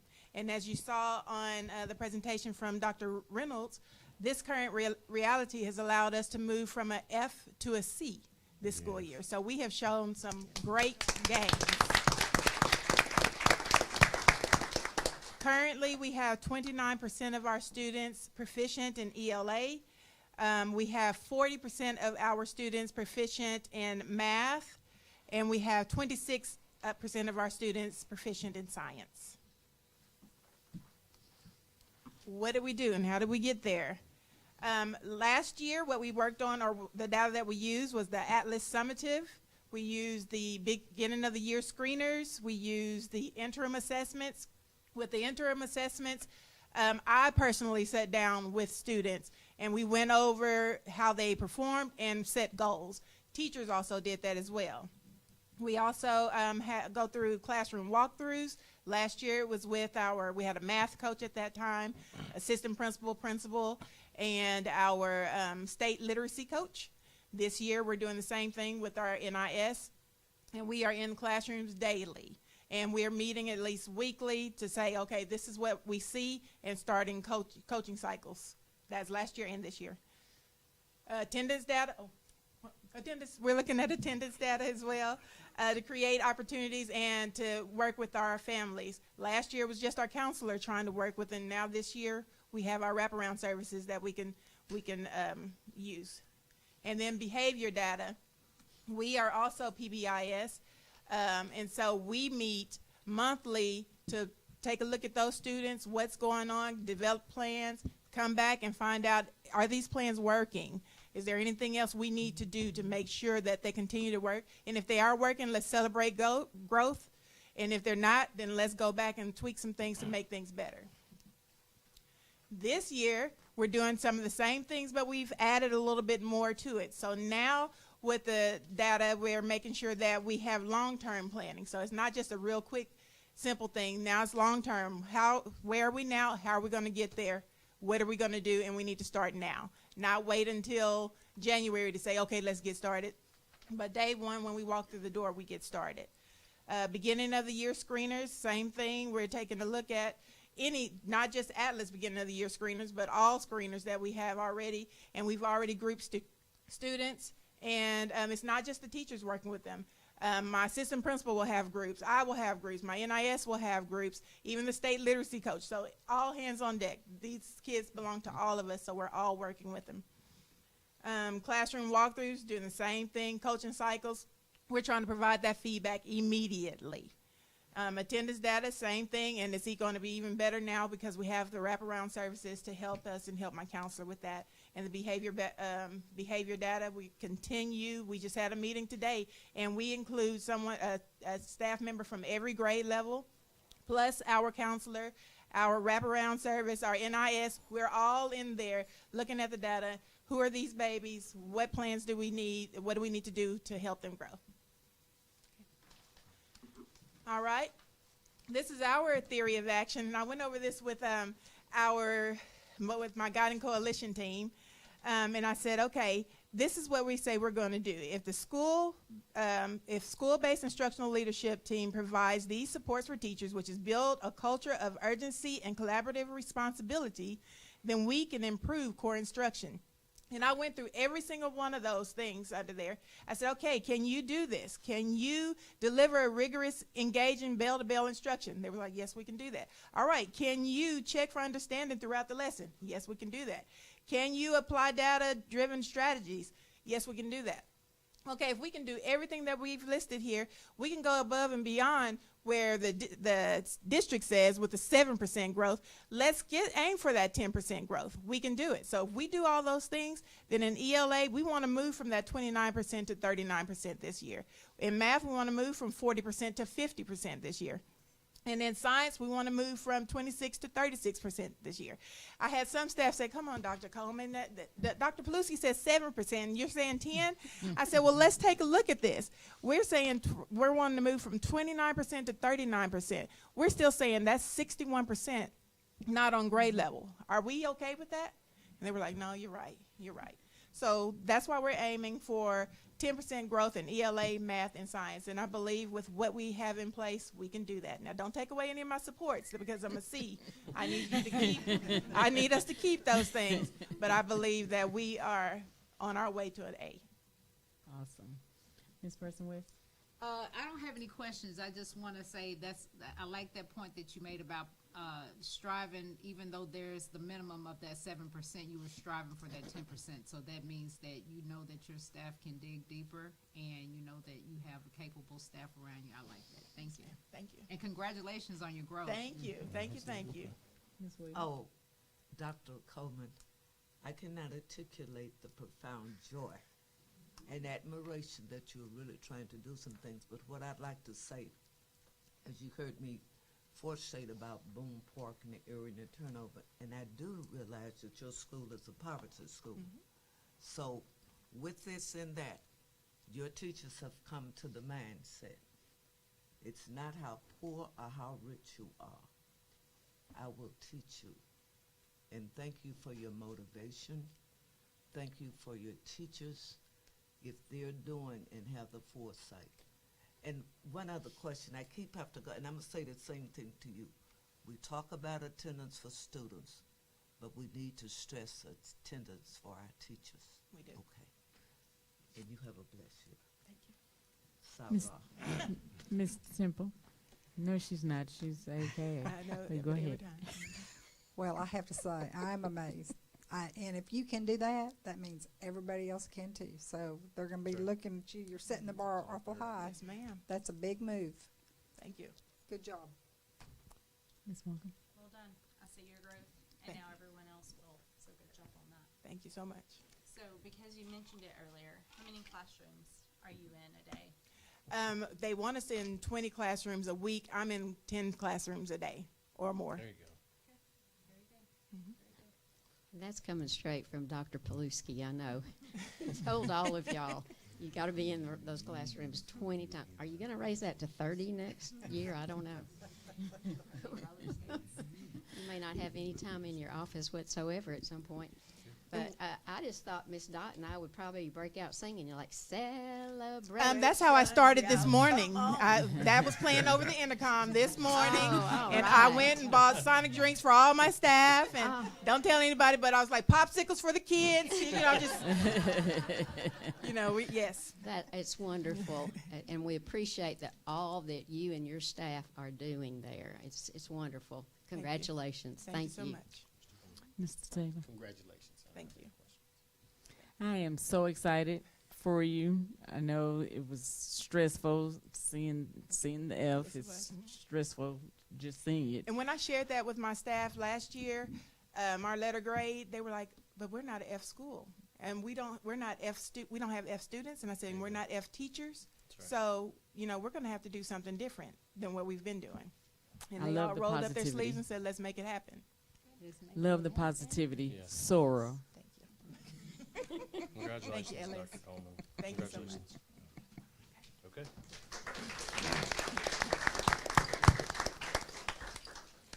Superintendent Paluski, at this time, we will hear from the high school assistant principals as they collaborated together for this presentation, because as you know, our principal, Dr. St. Louis, is out on leave right now. So we've asked our assistant principals to join us for this collaborative presentation at this time. High school team, welcome. Thank you all for joining us this evening.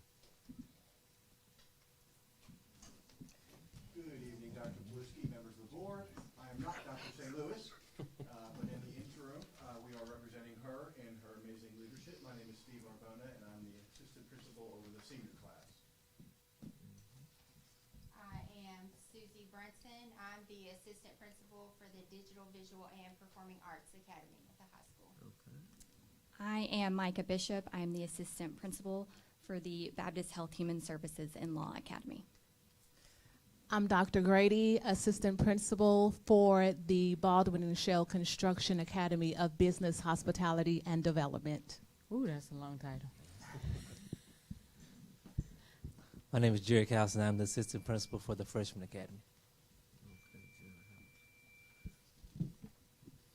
As you can see, our Atlas data for last year is not where we want to be. The darker green and the blue shows that our ELA, we are 16% proficient for 9th and 10th grade. We are just 3% proficient for algebra and geometry, and we are 11% proficient for our biology students.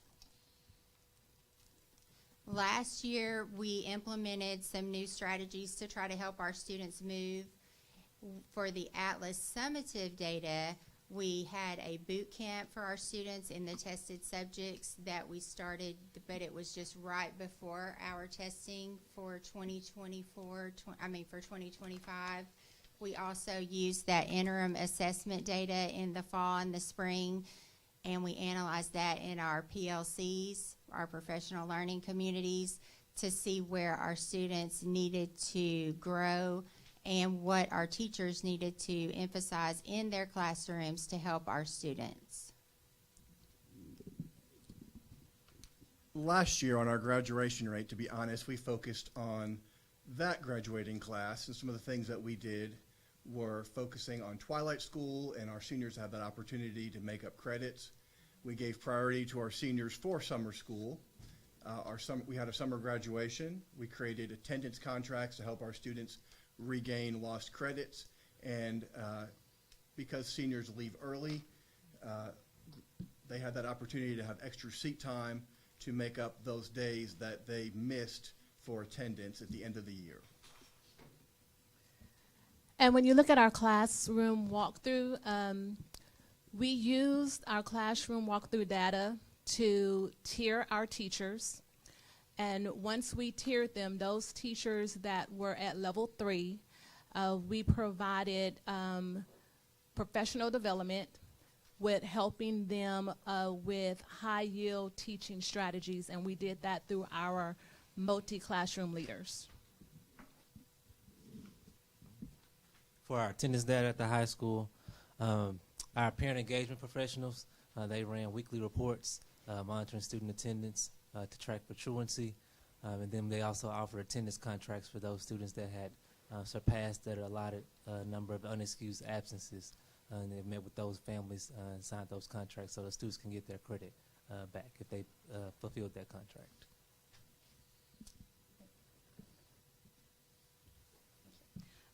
Last year for our behavior data within our academy model, we have intervention meetings weekly that consist of a dean, assistant principal, and a counselor. During these meetings, we discuss behavior data and create individualized plans to help our students be successful. So this year, we have used our summative data in new ways because our motto this year is to level up our students. We immediately took our summative data and started training our teachers how to break down that data and look at their students to know where they needed to improve. So we started that the very first week of school.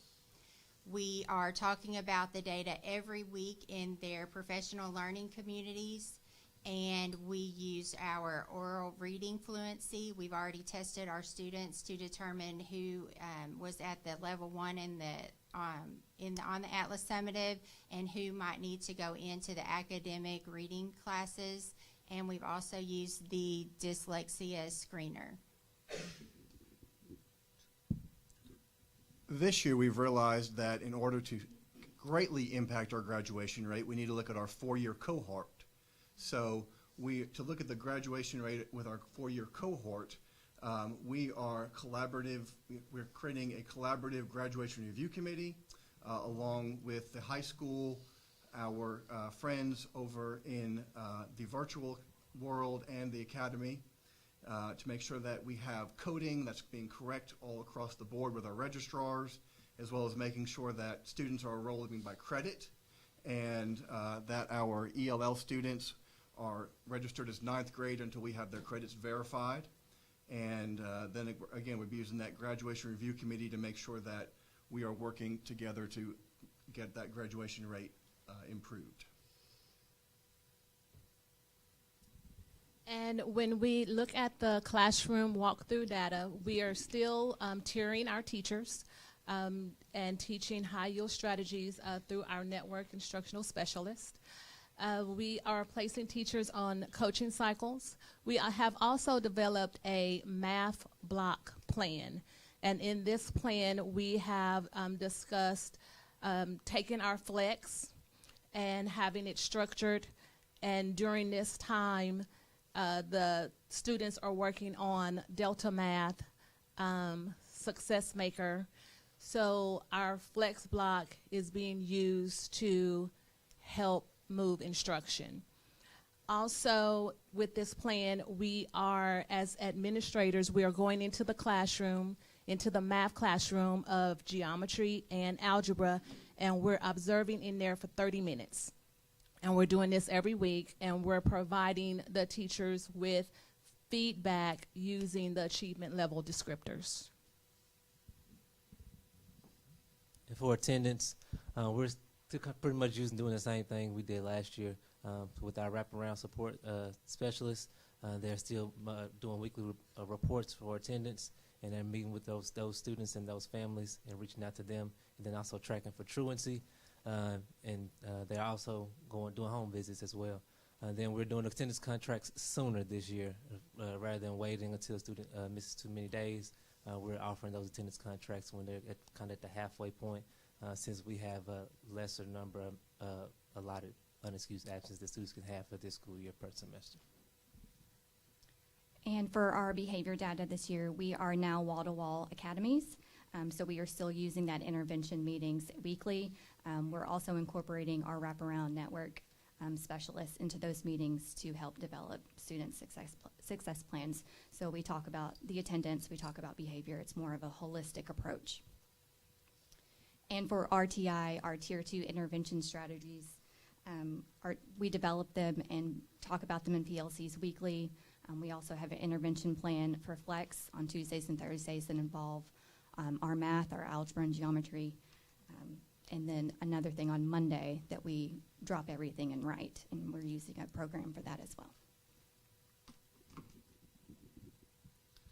So at the high school, we believe that if the high school NLRHS admin team focuses on our graduation rate and provides the support for teachers using data in PLCs, observing math instruction, and providing timely feedback, then our teachers will be better equipped to provide rigorous instruction in the math block, the math intervention plan, and our graduation review committee to meet these goals, increasing our graduation rate from 77% to 85% for this school year, increasing our numbers of level 3 and level 4 Atlas scores in ELA, math, and science for this school year, as well as increasing our number of students scoring 19 or higher on the ACT.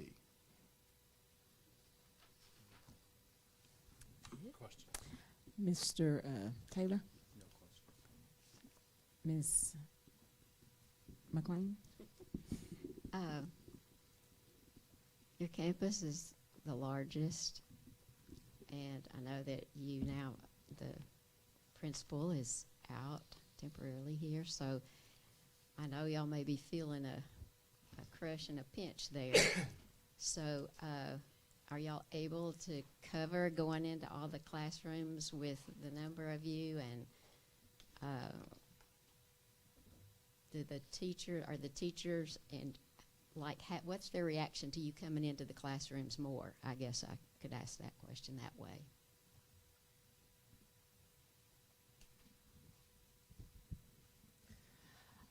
From what I've seen, the teachers want the feedback. So when we go in there and if I'm not within 20 or 30 minutes providing them with feedback, they're sending me an email and asking, how did I do? What can I improve on? So I think they're very receptive to us coming in. That's great to hear. Thank you. I'll second that. I'll say that we've been doing this for 4 or 5 years, going into classrooms now, and most of our teachers are used to it, and so they've not skipped a beat. We go in and they expect us to be there, and they consider us to be just like another student almost. And So most of the teachers' classrooms that I've been in this year have expected it. A few of the newer teachers kind of seem a little jittery, of course, because they're first-year teachers. Sure. But all of the feedback that I've received this year personally has been positive. That's great. I'm sensing some unity there, and that's a good feedback from y'all to us too. So thank you. Walk me through what an early release Wednesday looks like. Well, it depends on the week. We have a rotation, so we've been doing PLCs one week. We do academies one week. We do teacher planning one week where the administrators work with the teachers, and then we do data. And so depending on what week it is would be depending on what it looks like. But typically, like this past week, we did teacher planning. I personally went into a room where the ELA 11 team was working together on their unit plans, and there was a group of 5 teachers, our network instructional specialists. They were working on their unit plans for the next unit, going over what their assessment was going to look like. They were doing backwards design, and they were using our new pair assessment that we purchased this year, talking about how that would look if they differentiated it, and going through each step of that unit this past Wednesday. So there's a rotation is what I'm hearing. Yes, ma'am.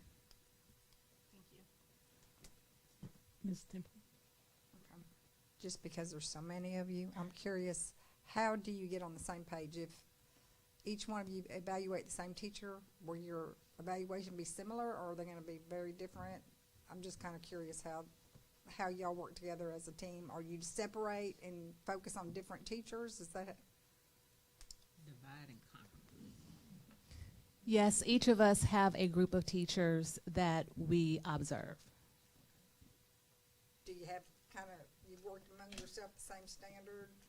Like if you stood in for each other? Yes, and there have been times when we might go and observe a teacher together. We often do that at the high school. That's something that Dr. St. Louis has implemented, to where it would be a group of us plus sometimes teachers will go on those walks with us so that they can see what's happening in other classrooms. And this also gives us the opportunity to make sure we are on one accord when we go into a classroom, and when we see something that we can rate it the same way. Okay, thank you. Ms. Williams. Okay. Thank you first for the enrollment you have at the school, because I know sometimes it can be taxing. But I appreciate your leadership. You dressed all out with the same pins, looking good. Do you all have that cohesiveness with each other that you all meet together as assistant principals? Yes, ma'am. We meet every week on Monday mornings without fail. Dr. Rogers has joined us quite a few times. We met today, as a matter of fact, when an issue came up. There are several times during the week, if something happens and we feel like we need to meet, we'll send a message and say, hey, we need to meet just a few minutes. Can we meet in the hallway? Can we meet in the cafeteria? This is probably the best team I've been on. That is great, because with 5 of you all, and then you have a head, the other thing I want to know, how's the teachers' attendance? You all have been there going on 2 years now, and that's important for a school that size. What steps have you all thought about to present to Dr. Rogers, of what perhaps some things that you may need to do? I believe that teacher attendance, of course, it can continue to be worked on, but there are some things that we do try to do. We give out swag awards. We just try to make the environment at the high school a place where people want to come. So there are still some things that we need to do to help increase our teacher attendance, but I think we're doing pretty good. Well, you all seem to be working together. You all are together on that. And with Dr. Rogers with you, you all need to feel motivated. You know, don't look at for the no grade or nothing. Just look for the future. You're not that. You know you're not that letter because you're doing good things, but you have to continuously encourage people. Tell them sometimes you're really doing a good job. The greatest failure in most schools, people don't tell their staff, hey, you're doing a great job. And Dr. Rogers, don't forget to tell these people you are doing a great job. Then you in terms tell your teachers. Everybody need to feel good sometime as a teacher. And I think that'll really, you're already there. You just need to keep on pushing. Keep on pushing. I admire you. I respect you for a school that size because I know you have work to do. Been there, done that. Ms. Person West? I just had a question that came to mind while y'all were talking, and I didn't think to ask anybody like on the elementary level, but what factors do you find that you have as far as the attendance component or the tardies or what have you? What seems to be I know it's not just one pinpoint thing, thing that you can pinpoint, but what kind of is a general situation that you're faced with? Or is there a general situation? I think probably the biggest thing is our students do have some issues, personal issues that sometimes will cause them not want to come to school. But we work very hard when we have our intervention meetings. Each of us have a particular day and time where we have an intervention meeting, and we are calling those students in who are have attendance issue, tardy issues, behavior issues, and we're bringing them in and we're having conversations with them to try to find out what is wrong, what is happening. And sometimes the issues could be very simple, or they're dealing with a sick relative and they're trying to take care of them, so they might not always come to school. So we try to work with them with those particular issues. Our wraparound specialists do very well with helping us with that. But I would say with us being able to just pull kids in and try to find out what is happening, it helps us to help them. Thank you. Keep on keeping on. No, I was just going to add to that, and I think Ms. Robinson will talk about it, but I had the opportunity this summer, and specifically Ms. Ballard and Ms. Hughes are both of their network specialists, and she helped open my eyes to the big issue of truancy.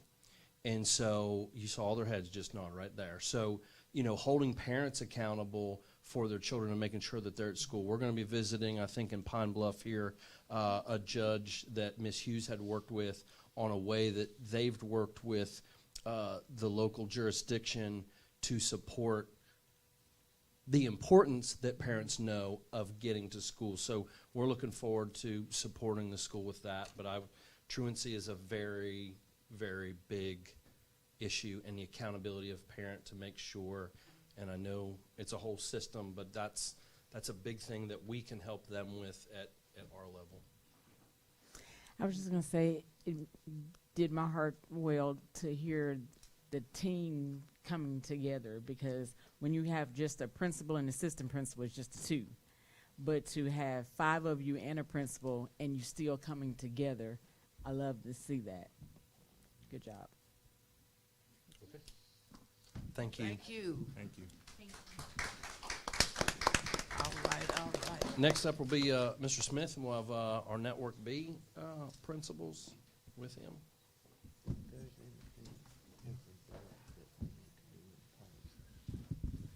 Again, thank you, Dr. Paluski, Madam President, members of the board.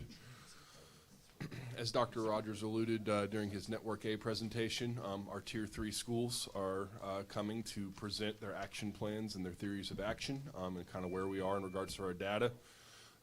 Tier 3 schools within Network B are Glenview Elementary, Meadow Park Elementary, NLR6 Academy of Agriculture and Veterinary Science, and the North Little Rock Middle School 7th, 8th grade campus. And joining me up first is Mr. Dwight D. Kelly, the proud principal of Glenview Elementary. Hello, my name is Dwight D. Kelly. I'm grateful to be here tonight, Madam President, Dr. Paluski, members of the board. And I would like to say I'm grateful that my wonderful assistant principal, Ms. Jennifer Fletcher, is here with me tonight. This is our current reality at Glenview. We are looking up. We may see some things not go our way, but the energy is high at Glenview. We are growing. It may not all show up on the test, but we are growing. Right now in ELA, we have 16% students proficient. In mathematics, 13% proficient, and in science, 13% proficient. So our data points, and I'll go through each one. Atlas summative beginning of the year screeners. What we did last year, and we used some different data points. We also will put CFAs in there. We identified our bottoms because oftentimes we forget about those students who are at the bottom.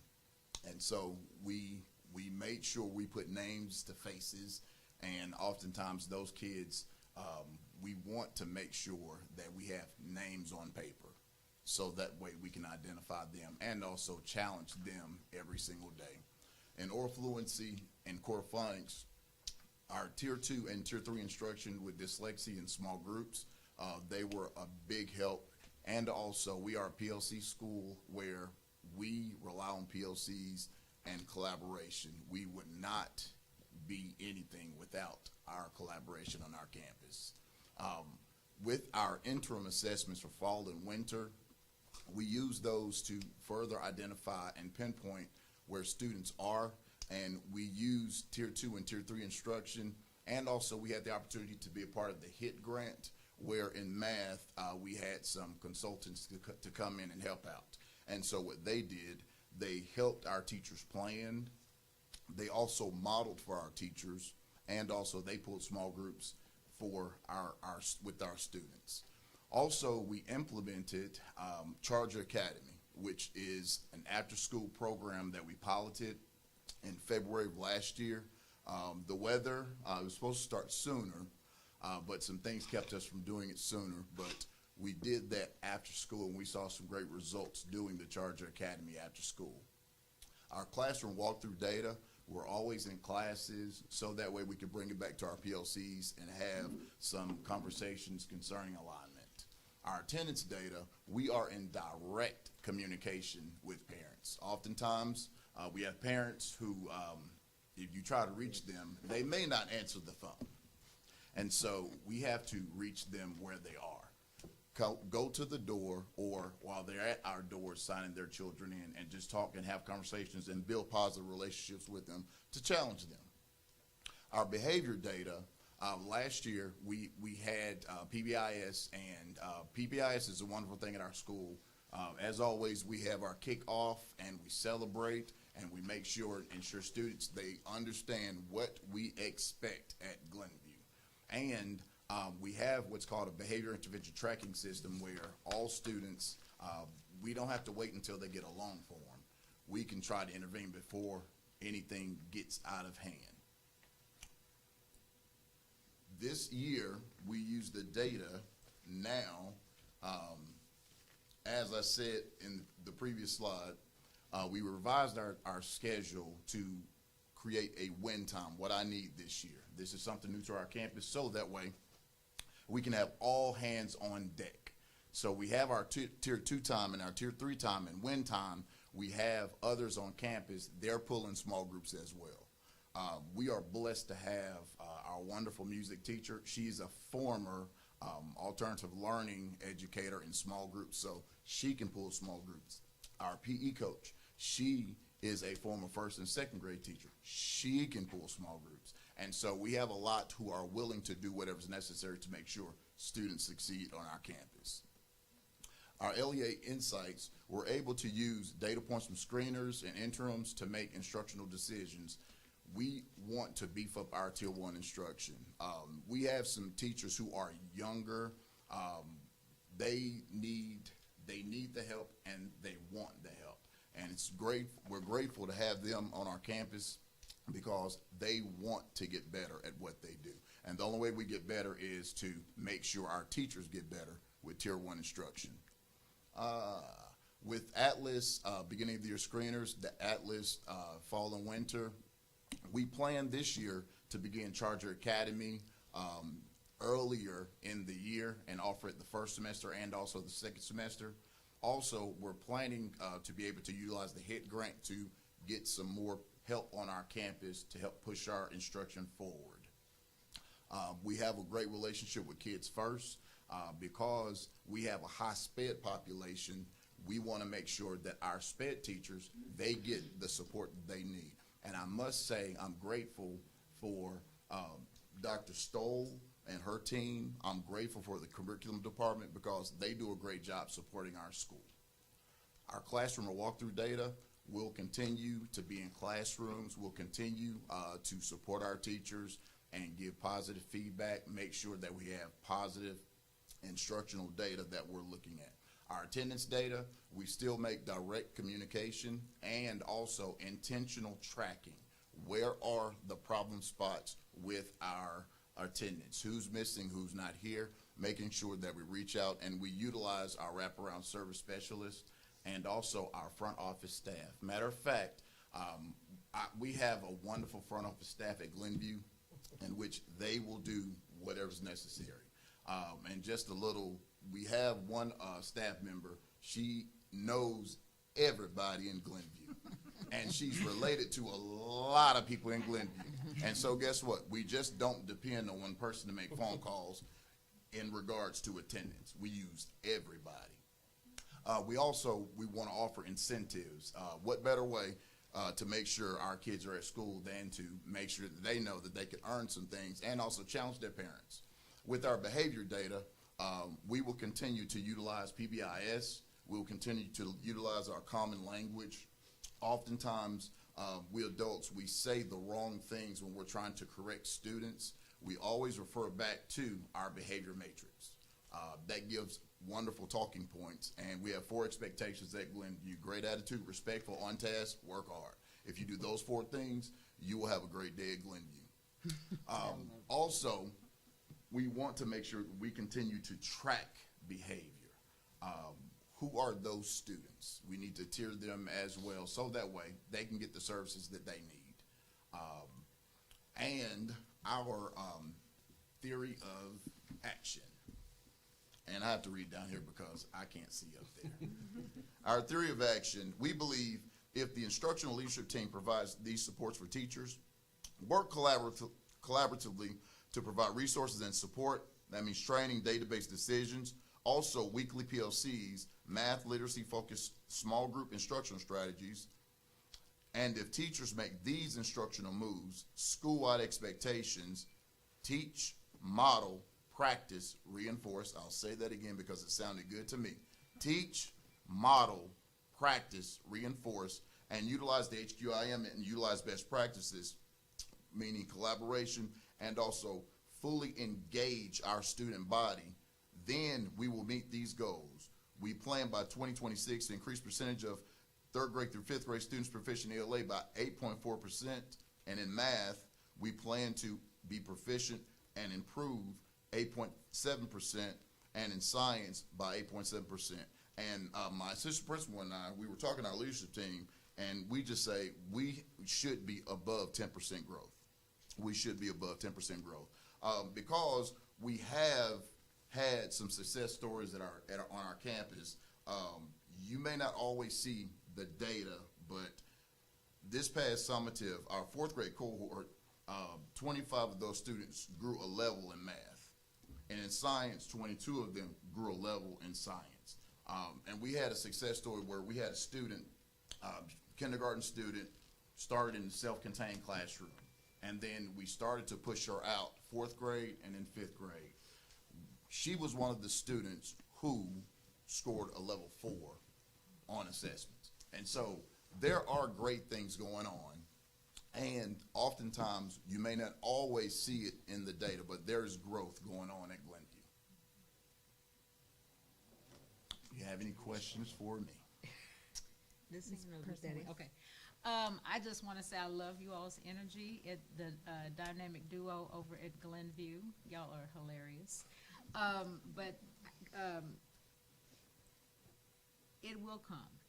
And I see that, you all are passionate about what you're doing there. I believe.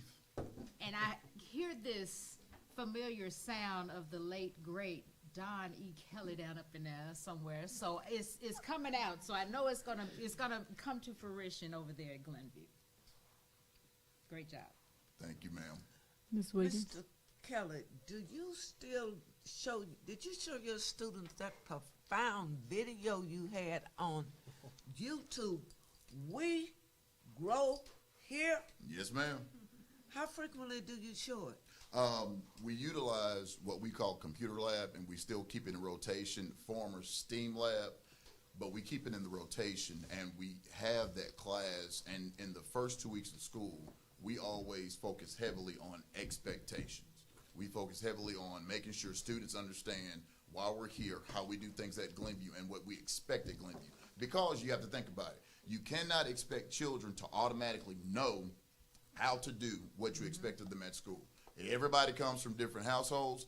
Everybody comes from different places. So we have to teach them what we expect. And not only that, we have to make sure that we build those relationships to make sure students trust us. We have many students. They do not trust adults. We have to work hard to build those trusting relationships because a lot of our students, they faced a lot of things in their past.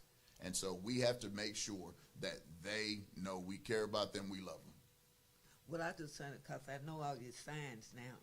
I know what that means, hello. And I know this means be quiet coming down the halls. But you did There's a reason we do that. And I really appreciate that. And I think it was so innovative. And if you show that to your students, very positive, very. And thank you. Thank you, ma'am. Ms. Temple? I look forward to seeing what you do this year. Really excited to see. Yes, ma'am. Ms. Welcome. I picked up on something during your little 4 7-minute sermon that I enjoyed. Expectations. You have set the expectation, not only with the students, but with the teachers, with your staff, and I heard you say that with your parents.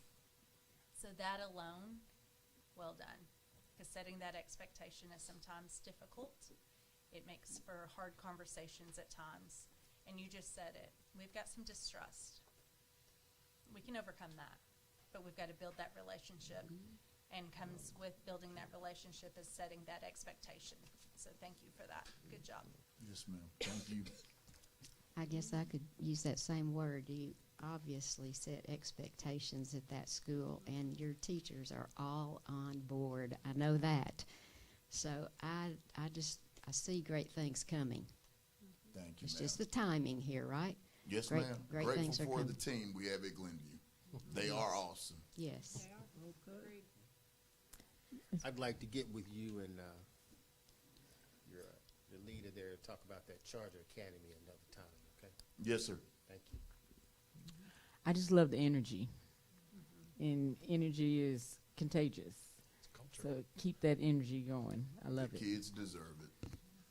I had a real quick question. You made me remember it, Mr. Taylor. Charter Academy, is that something that everybody can participate in, or is that certain students that you all pull to talk to, as far as adding to that, or how does that work? We had certain students targeted. The kids who were bus riders, if their parents were able to come, it was offered to everybody, but there were some that they were not able. So we caught those kids and we utilized some time in the morning. So those bus students, we caught them in the morning to give some individualized attention, but we tried to pinpoint and looking at data as far as those kids that who would best benefit from this extra time. And there's some parents who said, I can't because of my work schedule. And there's some parents who were totally on board. And so just starting out, and you know, we always have to think about funds. And so we had to budget as far as we wanted to keep we want to keep the student to ratio low so that way we can get some great movement in and make sure that we're able to pull small groups. And we wanted to make sure that we had our best teaching the students. And so it didn't matter if a kid was in 5th grade. If they needed a 3rd grade skill, then we had someone who who specifically specialized in that area to help them out. And so it was just kind of set up, and those, we offered it. Everybody, you know, matter of fact, we had in our 3rd grade class last year, we had those who consistently attended. 75% of those students, they grew on the summative assessment. Okay. And 4th grade wise, we had kids who moved up a level in math. And so the time, it was very, very well spent. And it produced great things. Thank you. Thank you. Thank you, Mr. Kelly. Yes, thank you, Mr. Kelly. Thank you. As with life, Ms. McKinley had plans to be here this evening, but she had an emergency that is not allowing her to be, and so Ms. Wood is going to represent Meadow Park, and I greatly appreciate Ms. Wood for being here and her leadership to step up in that amount of time. So thank you. So good evening, board. And Ms. Enderlin, I apologize. I was just about to say, I snuck up here. I am Lisa Wood, and I am the proud assistant principal at Meadow Park Elementary. And I have with me my trusted cohort and friend, Allison Enderlin, and she is our network instructional specialist. And while we miss Miss McKinley greatly, we function as such a tight team that we are one and the same. So no matter if I'm speaking or Miss Enderlin is speaking, or if it comes from Miss McKinley, our message is the same. Well, you see data in front of you, but this is not our current reality. This was our reality back in April. But we are very much a boots on the ground school, and while we did maintain our D status, we started the school year running. And so we expect those numbers to increase greatly, significantly, just in the near future. If we're looking at the data, though, our level 3 and 4 scholars, we had 26% score in level 3 and 4 in ELA. We had 22% score 3 and 4 in 22% scored level 3 and 4 in math, and then 19% score level 3 or 4 in science. We do start the year off with Atlas screeners. Last year, as we did this year, we did administer the screeners to nearly 100% of our students. So our data doesn't come back soon enough for us. So our data will be available in October from the screeners, but last year and this year, we administered assessments that gave us the data we needed on our kids and where they were coming into our school so that we could go ahead and get those interventions in place early. And with that, so when we found out we weren't going to get the screener information until October, I was like, we can't wait for our small group instruction to start then. And so we immediately started giving the core phonics and some other assessments that we could use to help figure out which reading groups our kids were going to be in. And then we started having PLCs. We were meeting with teachers during their planning times whenever they, were available. And we were looking at their data for each classroom. And then we were trying to determine what skills each group needed. And then we were finding the resources that we needed. I will say one good thing that I feel like we do at Meadow Park is we reach out to those that we need help with. So if we're in need of decodables, Miss Langston knows that she is my very first phone call when we need things. And so I feel like we really try to make sure that we provide our teachers with the materials that they need so that they can be successful. She talked that we did the ORF and the core phonics, but one thing that we use with our Atlas interim data is every time that we would take the test, we would try to see, which areas were our strength and which ones were our weaknesses. And then we would use our weaknesses as, okay, we did not do well on the standard, so we need to change our instruction. We're clearly missing something. And sometimes it could be as simple as I ended up teaching 5th grade last year, and my kids took the math assessment, the interim, and they were all freaking out after the test. And I was like, what is the deal? And they're like, I have beef with Mr. Baker. He has not taught us about volume yet. And Baker was like, that's not even our module yet. We're not even supposed to be there. And they let him have it. And so, we really try to get our kids invested in it too. They want to know what level they are, what number they were, what number they want to be. And so I do feel like that was something we did really well last year. Also with our data, our highest amount of points that we just received was our bottom 25%. And I think that goes to our SPED department. We graciously accepted Ms. Hornbeck last year, and she came in with a plan. She's a big talker with big ideas and a plan with her. And when she came in, she said, what I think will be best is we have 2 full-time SPED teachers. I would like to focus on math. And so she's like, if I can be in all the math rooms to service all my kids, and we had someone for ELA, then our kids could get serviced every single day. And so our 2 SPED teachers, one did all ELA, one did all math, but they were in the room every single day. And so their kids got way more minutes than they needed to. But with inclusion, they're able to pull our other kids too. So with that bottom 25%, we're like, Hornbeck, we know you see these 2, but you're going to take these 2 too. And so I really feel like that's why our bottom 25% did so well, is because Ms. Hornbeck and Ms. Riley were in our rooms every day, so they were able to support our teachers on whatever they were teaching. They knew what the expectation was, and they were able to support in any way that they could. With our classroom tools, we spend a lot of time in our classrooms last year. We do have a state literacy coach, Ms. Thomas, and she was with us last year as she is this year.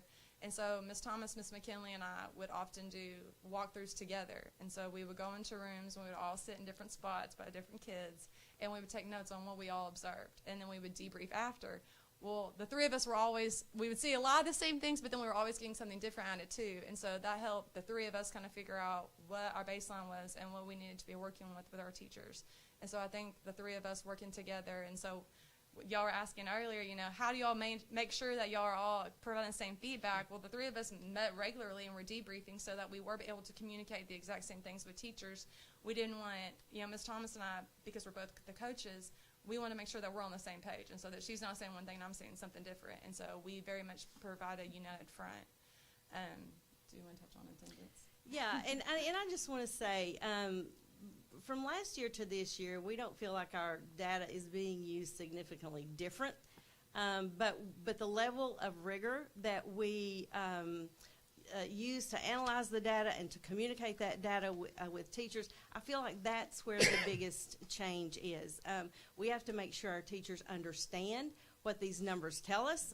We've got to make sure that teachers understand what it says about our kids, and that our kids know what it says about them as well. With attendance data, start off with teacher attendance. We are really excited about the way our school year has started out. Very few subs have been in our building, and we know that just really enhances and helps our kids to do well, really starts them off on a good footing. With kids, our families have struggles. Sometimes it's transportation, sometimes it's health, sometimes they just need a phone call, sometimes they may need a visit, sometimes they may need to just come in our building and sit down and talk to us about what is going on with them. So we are there to listen to those needs and meet them in any way that we can. With our behavior data, one thing that we've really made a goal out of focusing on this year is fewer out-of-school suspensions. So our teachers are sending us messages early, even through text or email early, when they are seeing a behavior escalate in their classrooms. And so we're able to get in those classrooms earlier to maybe prevent some of those suspensions. But we are a PBIS school. And so what that means is that our language is the same. We have common positive language. So it doesn't matter which hallway our kids are in, they're going to hear adults in the building speaking the same language. And to jump in with the behavior, I don't know if y'all know about Middle Park, but we're kind of go big or go home types. And so with our behavior, we really try to incentivize our kids. And so we try to do every 9 weeks we have a big celebration, and that it's really hard for them to earn. So it's all based off behavior. We even try to do, some teachers, depending on what the behavior is looking like, if we see it's escalating, then we start doing stuff weekly so that we can keep the behavior under control. Our kids love incentives, and so we take their feedback, we've given them surveys on what they would want to earn, and we try to use that to help motivate them in the classroom, because we can't teach them if they're not in the classroom, and so anything we can do to support them and to help encourage them, that's what we try to do. So one of the things that we're focusing on this year, it's not really a new concept, but we have named it, or actually I guess the Department of Ed has named it, achievement level descriptors and performance level descriptors. We have to make sure our teachers really understand what those standards are expecting kids to know and be able to do. And that's where the achievement level descriptors come in. That's what do our scholars need to do to show us mastery of a concept. And then on the scoring side of that, what do our teachers need to know to measure the performance? That needs to be common ground as well. We don't need to all be speaking a different language. A score, no matter which fourth grade teacher looks at a test, the score needs to be the same. We are that tightly knit. And with the ALDs, what we're trying to do is, we spent a lot of time this summer going to different trainings at Arch4 to try to figure out that ADE put on so that we could better understand why our scores weren't better than they were. Because we feel like we were teaching our hearts out, why is our achievement not higher? And so one thing that we realized is the ADE said, most textbooks are written at grade level. So they're getting a lot of 2s and 3s types of questions, but they're not getting the 4s in the curriculum. That's stuff that the teachers are having to add on. Well, we didn't know that. And so with the ALDs, it gives us example questions that we know we need to ask. And so now our teachers are using that. They're looking at the ALDs and they're like, okay, well, I know that the resource doesn't provide this level of question, but this is how I could easily fit this into my lesson every day. And so really looking at that kind of stuff, I feel like is really helping us. Using that HQIM with the ALDs and then making sure that we're providing them with the appropriate assessments is really something that we're focusing on this year. With our data, y'all were just really trying to look at it. And so instead of just looking at the percentages of, who's the level 1, who's the 2, who's the 3, who's the 4, we try to make it personal. We're like, who are our 4s? All right, who are the 3s? Well, those 5 could easily be a 4. And so, really targeting our kids and having conversations with them. Like, you scored, a 1058. A 1060 is a 3. Like, you were 2 points away. You could have gotten 2 more questions. They're like, oh, I can do that. And so really trying to empower our kids, and put it on them. Because oftentimes, when we set the expectation high, they will meet it. They just have to know what it is. And so also with our data, when we came back for pre-service, we looked at our Atlas data, and our teachers pulled up their own reports from last year, and they were looking at standard by standard. And so, it tells you if you're proficient or not, or which ones were strengths, which ones weren't. And so our teachers automatically started looking at the ones that they did not do well on. And those are the ones that they're really trying to reinforce this year, because obviously they're like, I've got to modify my instruction because what we're doing is not working. And so this is what I need to do. And so we are really trying to be intentional with our data and looking at our standards and making sure that we're challenging them the way that they deserve to be challenged. Yeah, because when we realized that the types of questions our kids were encountering on the Atlas exam were not the same as the level of questions that they received in the classroom. We were like, we're not even setting our kids up for success, so that has to be changed. And so that's another real huge focus point for us this year, to make sure those questions are at the level they need to be.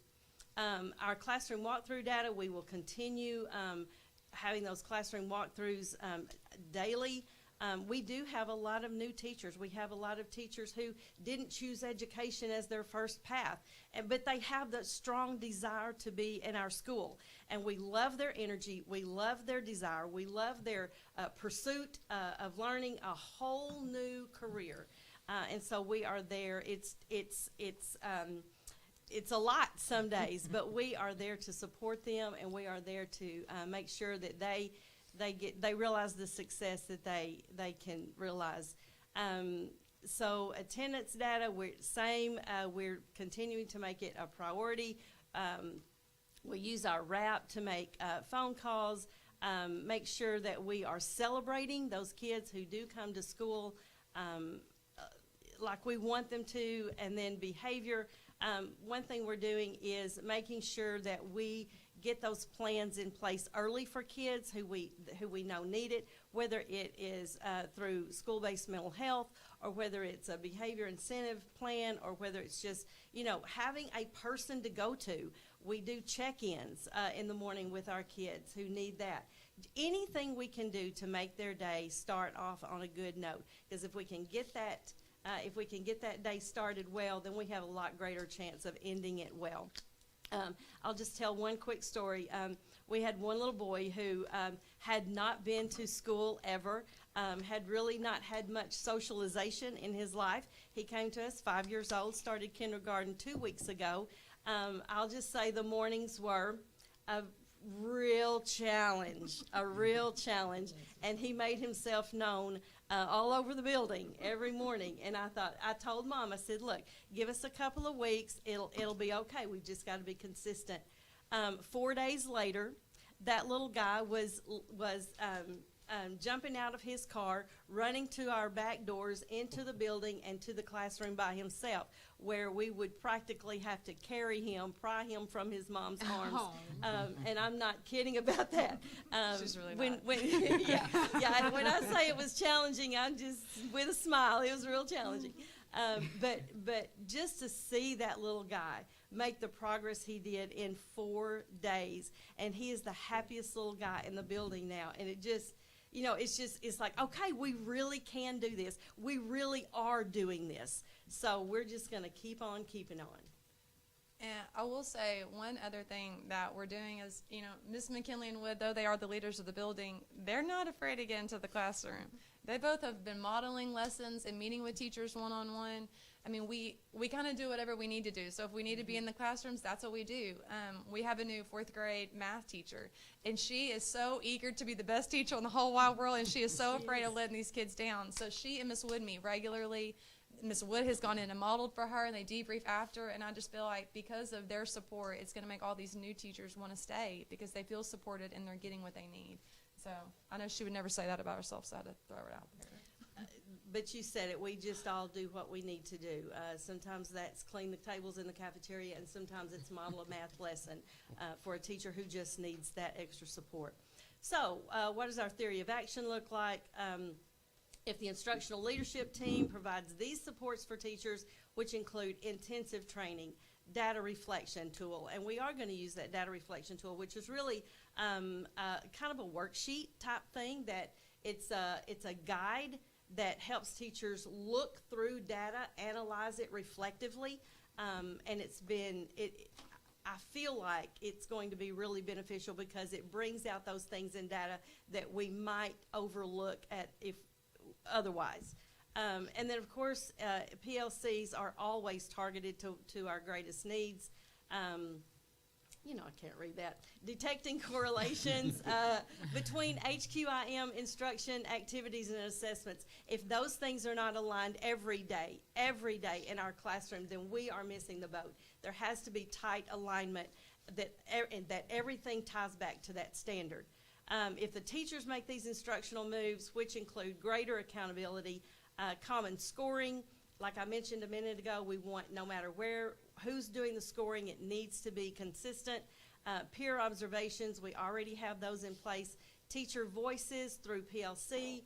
We want to grow to the place where our teachers are leading more PLCs because of their own experience, and they're talking out of the things that they've done in their classrooms. We have a really strong RTI referral process. Ms. Enderlin has led that effort for the past several years, and the good thing about that is that she really knows what she's doing. It's just who she is. But we also want to build capacity in those leaders in the building who are teachers but who have that capability. Just a stronger commitment in general. And we will meet these goals. ELA, by 2026, we will increase the percentage of 3-5 students proficient in ELA by at least 7.4%, in math by at least 7.9%, and in science at least by 8.2%.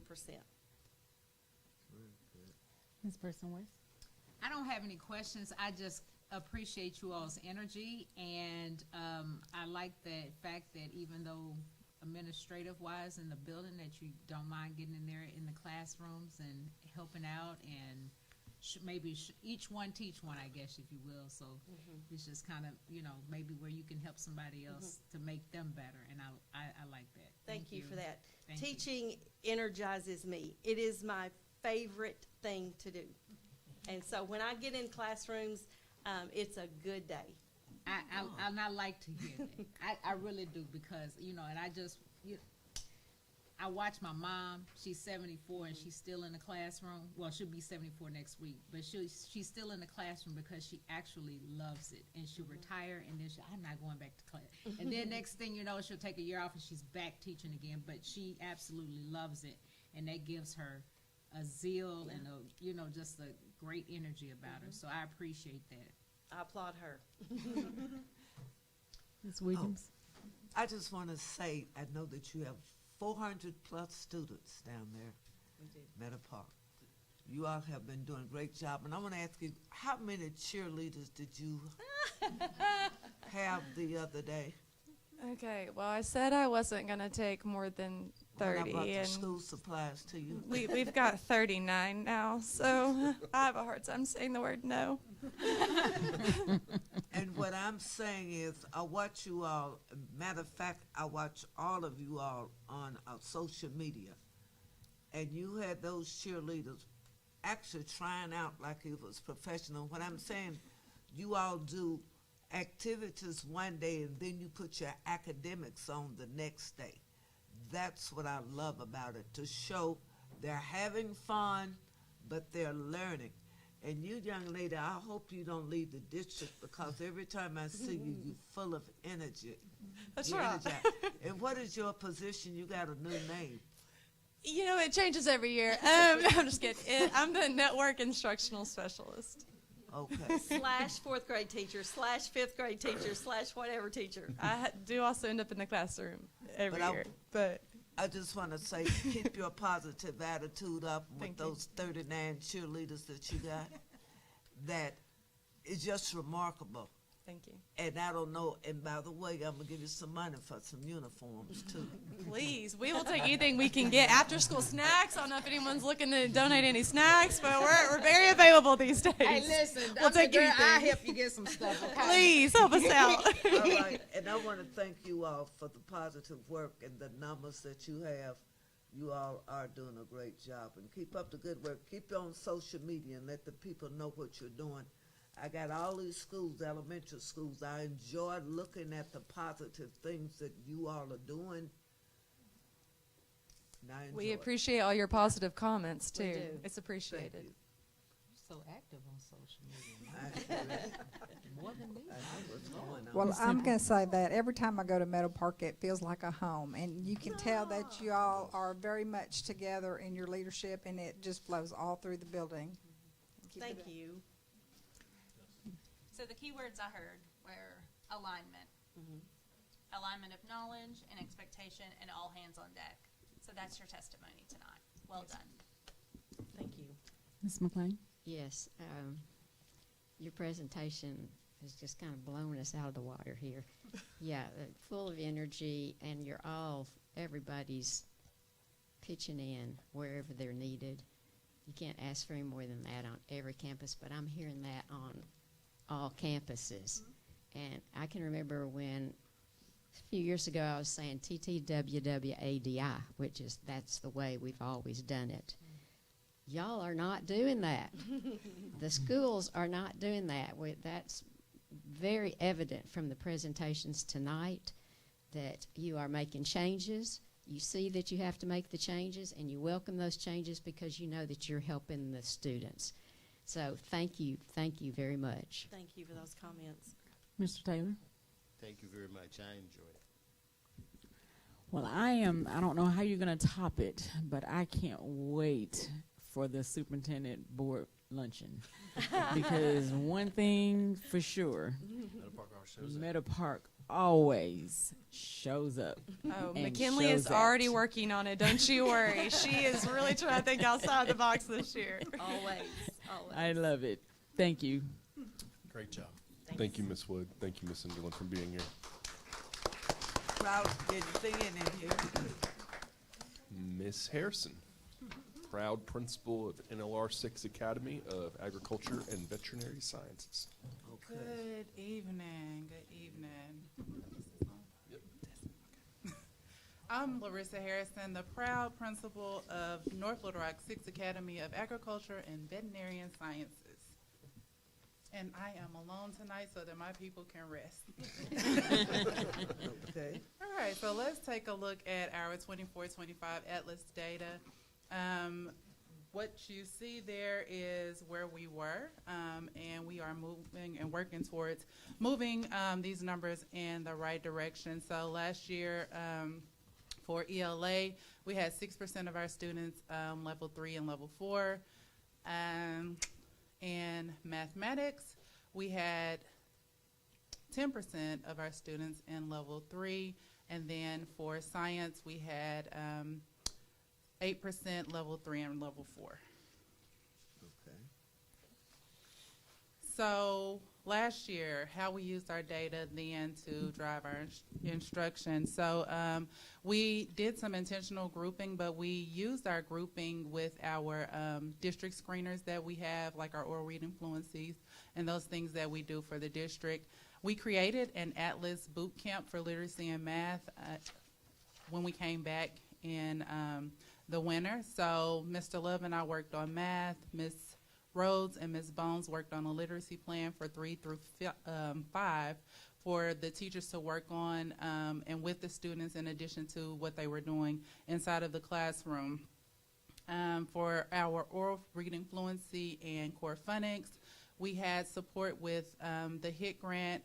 So the tutors were assigned. We used Book Nook for literacy, and that was a virtual tutoring. And so that, when we compared it to our mathematics and the HIT grant, we used Kids First for mathematics. We saw that that worked really well for them having someone there in person and physically there with them to work with them. Small group instruction, we use our specials to pull small groups. We have a smaller school, so our specials teachers have an opportunity to work with small groups. And then we also had our kids read, pulling students as well.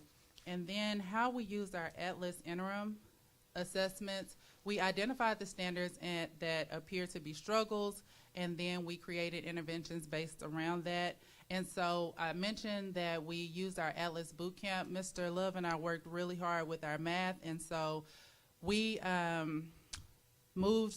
we were at 71% of our students who were at level 1 and level 2, and we moved that to only 55%. So it was growth there. It wasn't the growth that we needed to get out of where we are, but we saw that what we did worked, and so we're going to take that plan, improve it, and then do something for literacy that's aligned with what we did. But what we really, I think why it was effective is we created the plan, but we met back with teachers, and we went inside and inspected to see what was working and what wasn't working, and we met with those teachers and realigned and really tried to make sure we were hands-on with the plan that we had for them. As far as our classroom walkthroughs, last year we were in 10 classes per week at minimum. We had coaching cycles. I coached my coaches on how to do an effective coaching cycle. I modeled it for them so that they could see what it looked like. We recorded each other. We gave each other feedback, and so that was effective. We addressed our areas of growth in PLCs, and we worked on our early release Wednesdays with our teachers. For our attendance, we worked with our PEP, Mr. Toombs. He would pick up students. He would drop off students daily in some cases. He was the Uber to school and the Uber home for several parents that he worked with.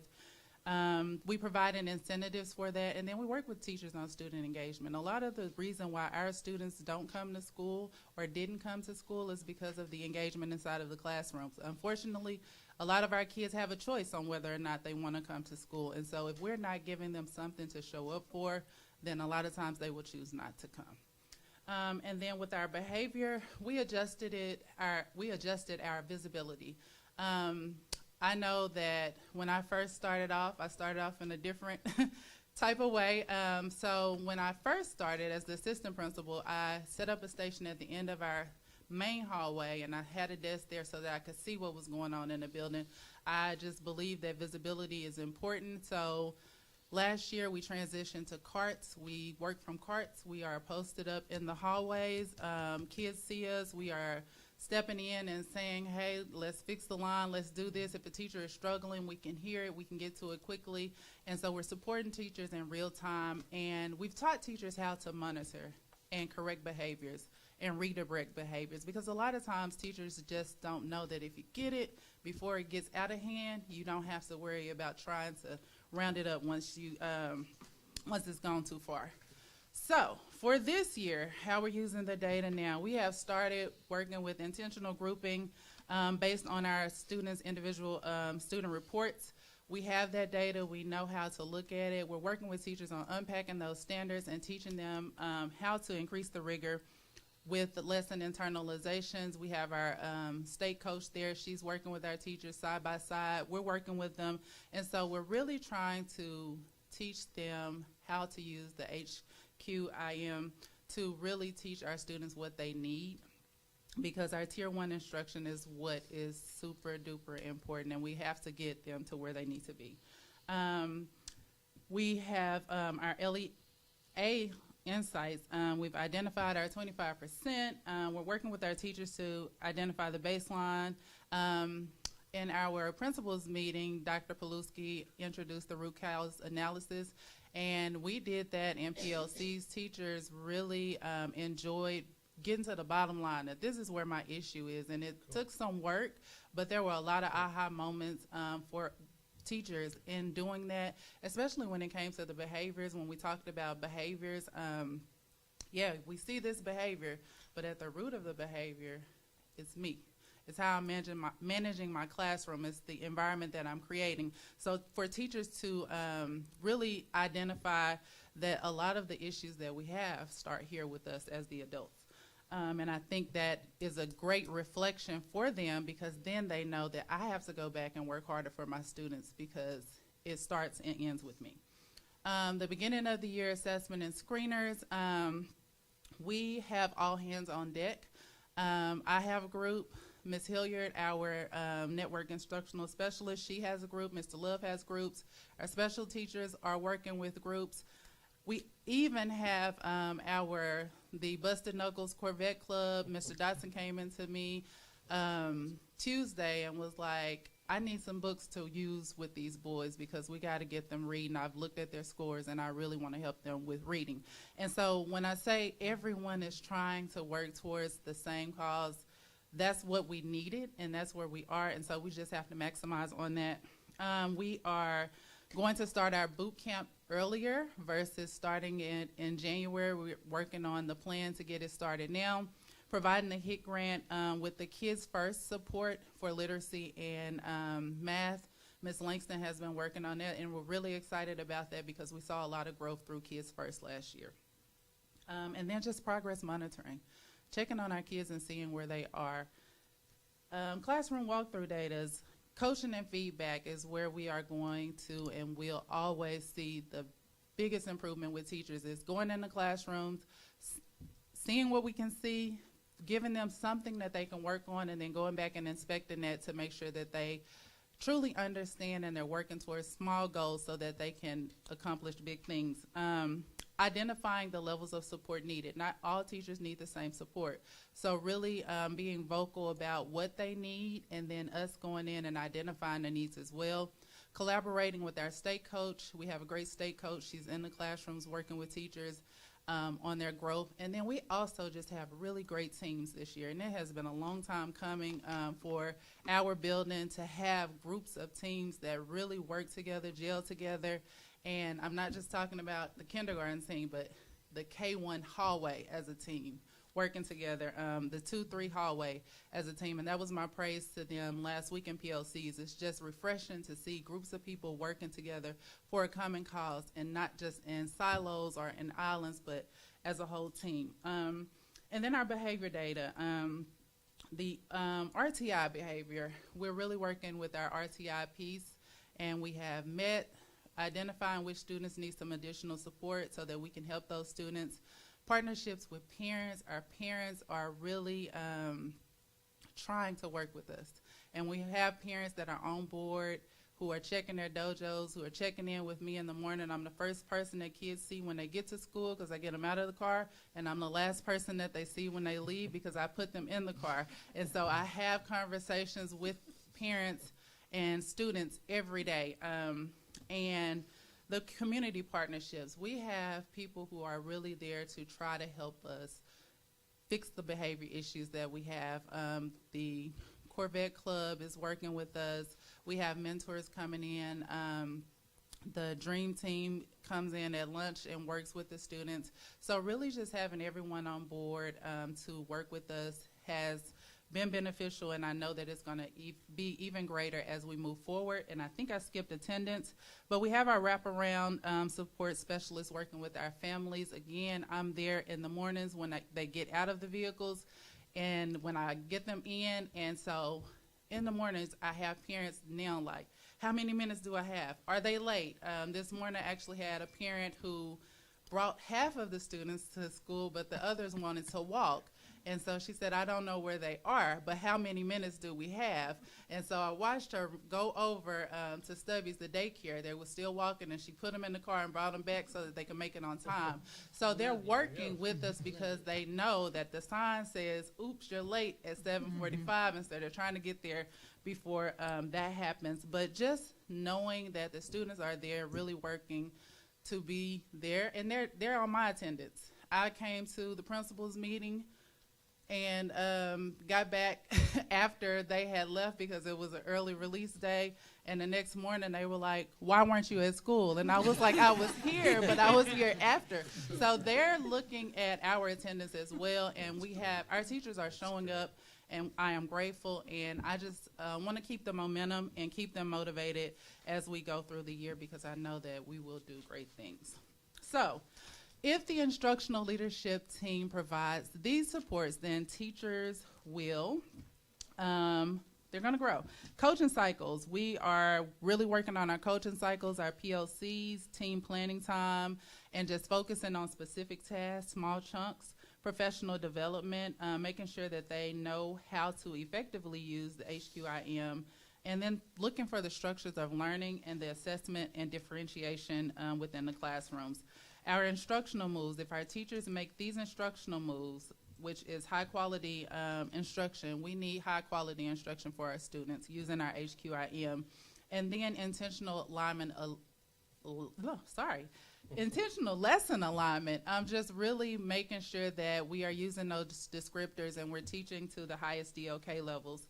And targeted interventions, we know that students are struggling in some areas, but when we know what the indicators are and specifically what they need to do to perform on the test, we can target those interventions to make sure that we are getting them what they need, pushing in and pulling out, and then that RTI, identifying students that are struggling, providing teachers with interventions that we hope will work for our students so we can get them where they need to be. And by doing those things, the goals that we plan to meet is by 2026 to increase our ELA by 19%, our math by 18%, and our science by 19%. And that is it. Questions? Mr. Taylor? Enjoyed your presentation. Thank you. Look forward to seeing a lot of good things happen. Yes, sir. Ms. McLean?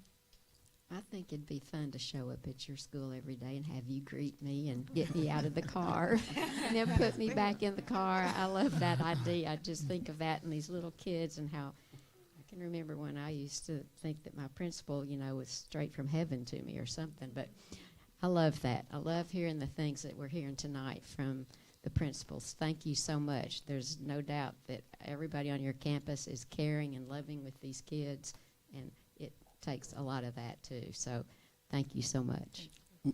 Ms. McLean, I think we could do that at the next school board luncheon. You could open that door for you. No principals meeting that day. I love to hear that the busted knuckles is still involved. I love that. I was a little concerned. They're there a lot. Changes in things that have been going on within the district, and I love that they're still there. I love that you have a need for books. I love that. Even though it's a need, I love that we have that need, and they've come to you and said, hey, this is what we're looking for. So I love that. That's awesome. The Dream Team, I love that they're involved as well. Giving the child a choice to attend school is crazy to me. I'm struggling right now with that concept in my head, but that's okay. We're not gonna dwell on that tonight. We're gonna move forward, and I love that everyone's still involved.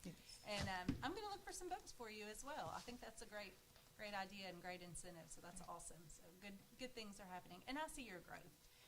You know, I clicked on that little link that Brooke put in there, and I can see this green. You know, green is good. Green is growth, and I see it. And even with the red is still changing, and it may not be where we want, but we're getting there. As a whole, as a district, individually, I see our schools going, and we're more than just a letter grade. Absolutely. So, thank you. Yeah, I was just going to say, you can see the work that's been done in your building when we go over there. The kids are really well behaved, and they're excited to show us what they're working on. It's obvious, yes. It is a different place. Ms. Williams? Ms. Harrison, when the cat's away, the mouse will play. Your people didn't play, although you weren't there. They were in order, and that's a good sign of your leadership. Dr. Wilson did a very good job, and the lady who's over the Safari young ladies, it was just breathtaking to see them in those capes, you know, veterinarians. And it was lab coats, but they were cute. And your school was a reflection of what you're really trying to do. And whoever that lady is that's over that lady, she is to be commended. But your students were articulate. They explained everything when you went to the room. Your little ambassadors, we call them in all schools. You, young lady, I'm very proud of your leadership, okay? Thank you. Keep up the good work. Yes, ma'am. Ms. Person West? I'm also proud of you and where you have grown as a principal and through that particular campus. And, you know, sometimes I just call you and share with you some different just motivation for you because I know that is a challenging area. But it's just one of those situations where you have to work extra hard to do the extra things for the extra special kids. And I know when we were there at that math class, we just so happened I got to see my guy Timothy. So we went to his his class, and they were doing math, and it was just so engaging, and they were just so excited, and everybody was like participating. So it's just good things going on over there, and it's so clean. I always tell them every time we go there, I was like, this is like the cleanest elementary school I have ever seen. Like, it is very, very nice over there. Always been very good. Yes, so good job. Thank you. I just want to echo what Ms. Williams was saying. If I was a visitor and wouldn't have known that you weren't there, I would have thought the principal was here because there was no difference made. It was just like you were in the building. Business was continued on. That contributes to your leadership. So I appreciate your leadership. And they took care of us for our luncheon. They made sure, catered, came and got our plates and everything. They took care of us. So while you were away, they still modeled good leadership. Thank you. And tell them thank you for a job well done. I Never tell them forget every the people day. who help you to say what? Thank you. Absolutely. I have an amazing team. Blessed. Thank you, Ms. Harrison. Thank you, Ms. Harrison. And then now, Miss Hampton, North Little Rock Middle School. Welcome, Ms. Hampton. Good evening. Good evening again, board members, Dr. Paluski. I am Elise Hampton. I'm the principal of North Little Rock Middle School, 7th and 8th grade campus. So this is our data from last school year, and you can see on your screen that in ELA, 16% of our students were proficient in ELA. 15% of our students were proficient in mathematics, and 18% of our students were proficient in science. So as you can see from this data, there are a lot of opportunities for growth at the 7th and 8th grade campus.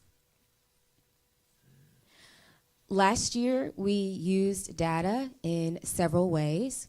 When we look at the Atlas Summative and our beginning of the year screeners, we used that data to place students in strategic reading and to have them placed in Success Maker. So for strategic reading, we placed all of our level 1 students, level 1 and level 2 in strategic reading. And then for Success Maker is individualized. So it's on the computer, and students take a diagnostic, and based on that diagnostic, they're placed in the program and they work through that program.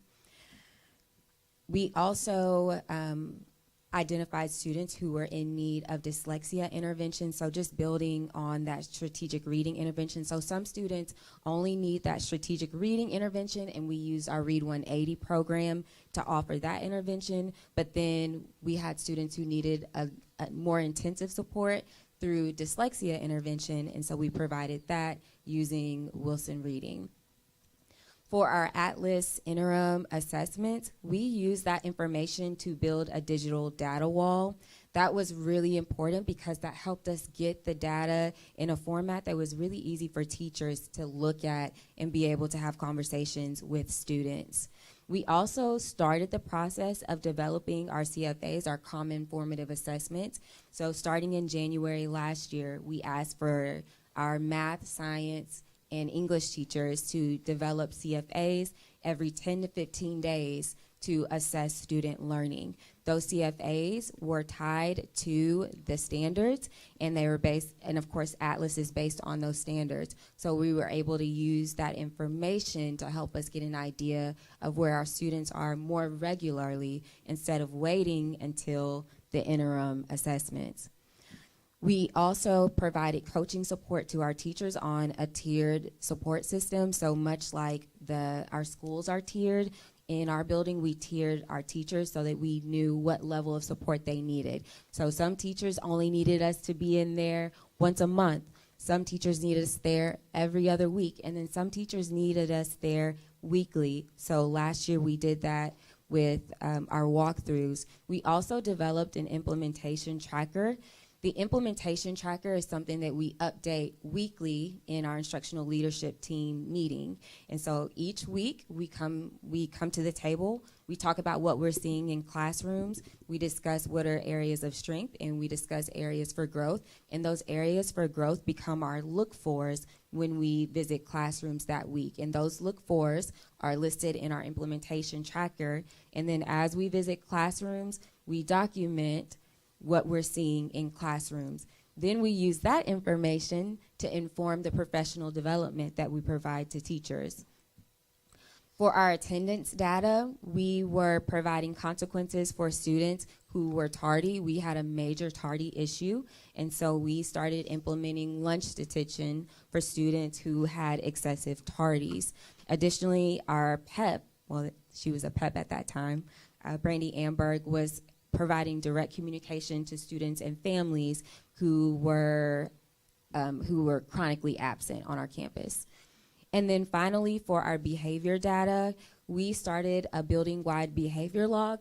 This was actually, this came from some collaboration that we had with administrators in other buildings, but then it also came from our collaboration with our team leaders. So another thing that was new on the 7th and 8th grade campus last year is that we were teamed, and each of our teams were named after a college here in Arkansas. So we have the Razorbacks, the Reddies, the Red Wolves, the Golden Lions, and so on. And so each of those teams has a team leader, and we met with those team leaders, and in that meeting we developed a behavior log. And this behavior log helped us support all of our teachers. So on the behavior log, we have identified infraction 1 through 5, And in addition to documenting infractions 1 through 5, we also give the next step. So for infraction 1, that's a warning. So in the Excel spreadsheet, we ask teachers, well, did you communicate with students that this was an infraction? Did you discuss with them what would be the next step if they had a second infraction? And then for infraction number 2, that's where we expect teachers to make parent contact. And in that tracker, they document that they made that parent contact. Infraction number 3 is accompanied by lunch detention.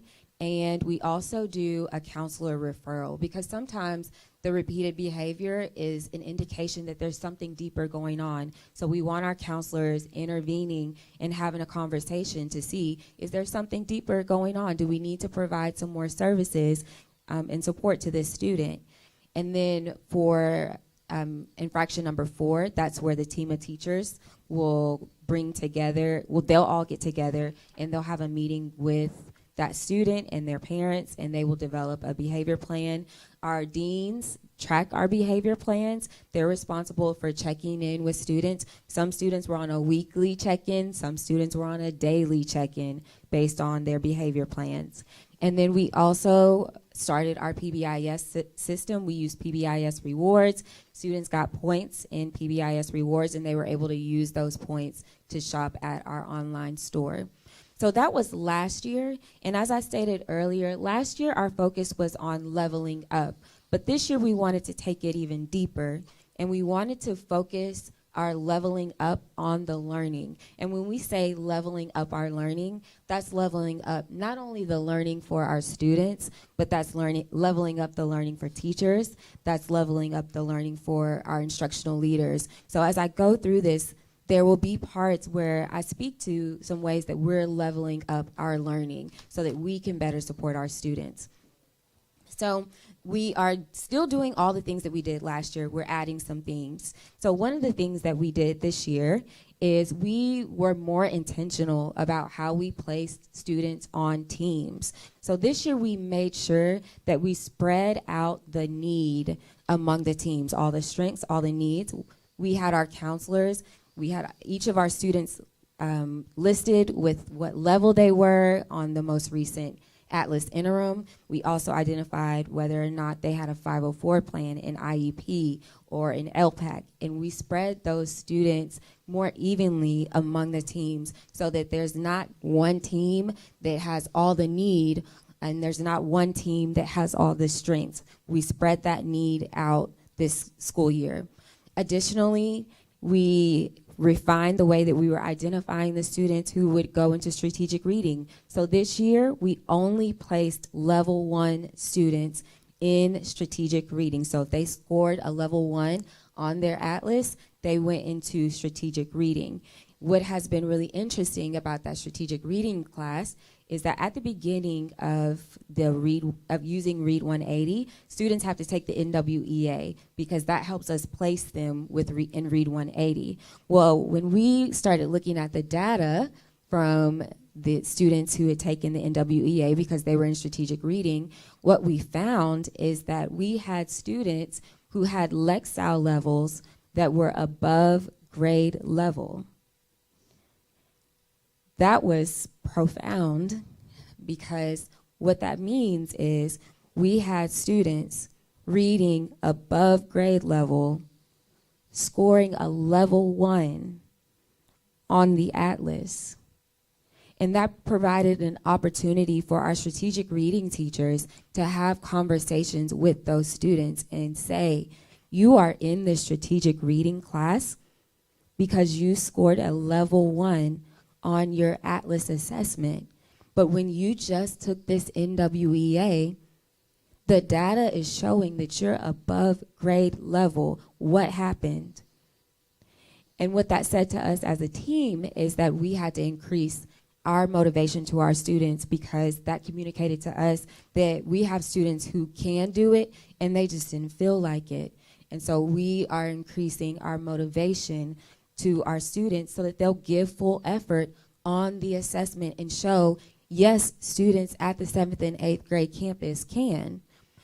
When we look at our LEA insights, we used that data to monitor student progress toward mastery of grade level standards using CFAs. So like I said on the last slide, we started that work of developing CFAs last year. This summer, our teachers got together. They finished developing their CFAs for the entire year. Those CFAs are standards based, and they developed their CFAs for that entire year. What they're doing is they're giving a CFA every 10 to 15 days. Based on that data, they're going to adjust their instruction. So if they need to do a reteach, they're going to do a reteach. They paced the reteaches into their pacing calendars. So we planned this out this summer. They looked at when they're giving their CFAs, planned out when those would be given, and then they planned out when would they be doing the reteach based on the information that they received on students from that CFA. Also, during our PLCs, we're working with teachers and showing them how to identify the gaps. So we're using a book called Driven by Data 2.0. I am walking our instructional leadership team through that book. I'm also walking our content leaders through that book as well so that they can be stronger leaders in their PLCs. Part of what Driven by Data is helping us do, though, is it's helping us recognize that this is the expectation, this is where our students performed, and this gap is where we need to do our reteaching. And that's something that's huge on our campus because we haven't always focused on what is the gap between what we want students to learn and where they are.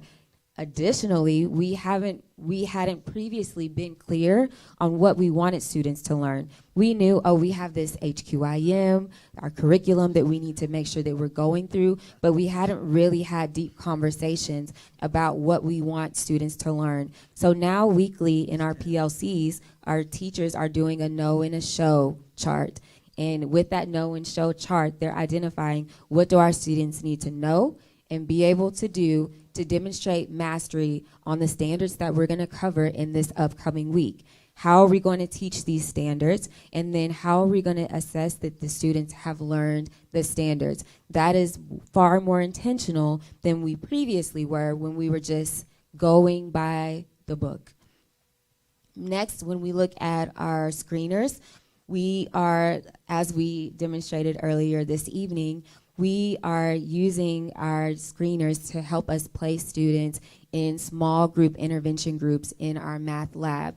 And as Ms. Thompson spoke to you all earlier this evening, we will be able to get to all of our students in that bottom quartile in our math lab. We're going to be pulling them into small groups, and they'll be getting that tier 2 intervention while all of our other students are in their math lab class, and they are working through Success Maker, which is an individualized plan. We also are working with Kids First and the HIT grant to pull even more small groups. What's great about Kids First is that we pull small groups in both math and ELA. And then again, as I stated before, we have paced in opportunities to reteach the learning that students didn't master. For our classroom walkthrough data, we're still using our tracker.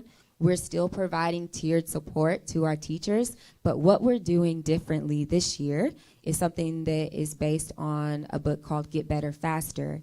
And based on that text, we decided that the first teachers that are going to go on a coaching cycle at the 7th and 8th grade campus are our novice teachers. So beginning the second week of school, our novice teachers were on intensive support. So that means we are in their classrooms every week, visiting their classrooms and having coaching conversations. So we're not just sending their feedback to them, we are going to them and having a conversation with them and coaching them up so that what doesn't happen is come November or December, we have a new teacher whose classroom's on fire. We're coming in with that intensive support before that classroom sets on fire. And so that's something we're really excited about. Additionally, our novice teachers are our very first teachers to go on our instructional walks. We do weekly instructional walks, and we have a rotation. We have science, ELA, strategic reading, and math, and it's on a rotation. Each week we do an instructional walk as an instructional leadership team, and for these first instructional walks, our novice teachers are joining us. So today we did our science instructional walks. Dr. Carmichael came and joined us for those walks, and we had with us 3 novice teachers going on those instructional walks with us, helping us identify the precise praise and the high leverage feedback that we would be giving to their colleague. And then for our attendance data, we are doing something new. We have an attendance tracker. Each week we have an RTA meeting, and RTA stands for Response to Attendance. This is something that has come out of the reorganization. So as part of the reorganization, we now have 2 network wraparound service specialists instead of just 1. And so Mr. Box has been able to bring over some of the strategies that he's been using at Meadow Park. And so one of those strategies is response to attendance. So we meet weekly, our RAPs and our counselors, and we have a response to attendance meeting. In that attendance tracker, we're tracking students who are not in their designated area, and we're tracking students who are already showing signs of chronic absenteeism. So we've gone through and identified who are our Tier 2 students, who are our Tier 3 students.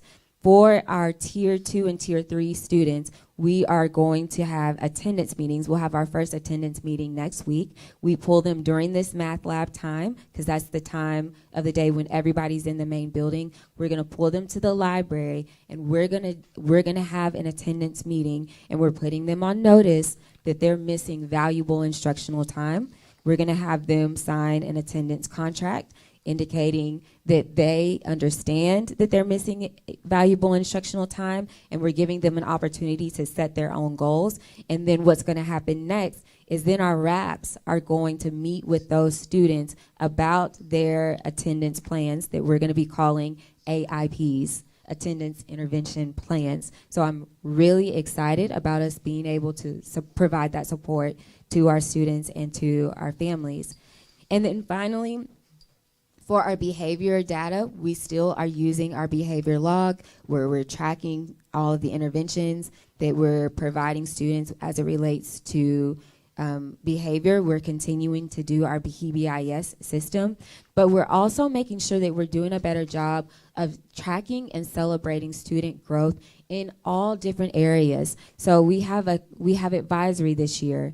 During advisory, students are tracking their own attendance, and they're tracking their own grades, and each student has a folder with a tracker, and during advisory period, they pull out their folder, they track their attendance data, they track their grades. And that's an opportunity for teachers to monitor the class, celebrate what's going well, and then also have some one-on-one conversations with students where there are areas for growth. We're doing the same thing in Math Lab, as Ms. Thompson spoke to. We're celebrating the good. So if you meet your growth goal, we're celebrating. That helps with behavior, because now instead of going in Math Lab and blowing off the class, you want to meet your growth goal so that you can get an incentive.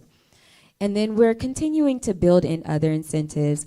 Also, what's not on this slide is, Ms. Harrison spoke to this during her presentation, but we have a lot of mentorship occurring on our campus. So with our 8th grade girls, we have Lessons for Life that's led by Ms. Alexis Ware. Lessons for Life brings in women from the community to mentor our girls. Right now we have about 20 girls who are part of Lessons for Life. They meet weekly on Wednesdays. Ms. Ware and all the mentors, they bring food to the girls, so they get to eat out a little bit. And then they go through a lesson. So each Wednesday there's a different lesson. They also have an opportunity to take a college visit. Last year they got to visit a nursing program. That's huge for our girls, because that gives them that check and connect with somebody who's not necessarily an administrator or a dean. It's somebody that they don't see every week, but it's somebody they want to be proud of them. For our gentlemen, we have Mr. Sims working with our boys. Last year, the boys that he worked with, we gave him some time during the day to take them out on the parking lot, and he taught them general maintenance on their cars. So how to change their tires, how to put oil in their cars. They even tried to see who could do it the fastest. And then something that we're adding is coming over with to our campus with Mr. Box. So at Meadow Park, he was doing Guys with Ties, and now we are going to do Guys with Ties, the middle school version. And so we will have boys that are a part of the Guys with Ties, and I'm really excited that we're having some increased mentorship with our boys. So our theory of action at the 7th and 8th grade campus, we believe if the instructional leadership team provides these supports for teachers, so if we monitor student learning using our standards-based CFAs and making sure that we're adjusting instruction based on that data, and if we make sure that teachers are developing daily learning targets that are based on the standards, and they're also based on those Atlas ALDs. You've heard administrators already speak to that this evening, but they're referencing back those ALDs to build those learning targets and to create their aggressive monitoring trackers. And if teachers make these instructional moves, if they provide the intervention, so that's doing their reteach based on the data that they're collecting on their CFAs, that's pulling small groups during their I do or their you do time in regular instruction. And that's also making sure that we're continuing to encourage students to give full effort on Success Maker, which is an individualized intervention.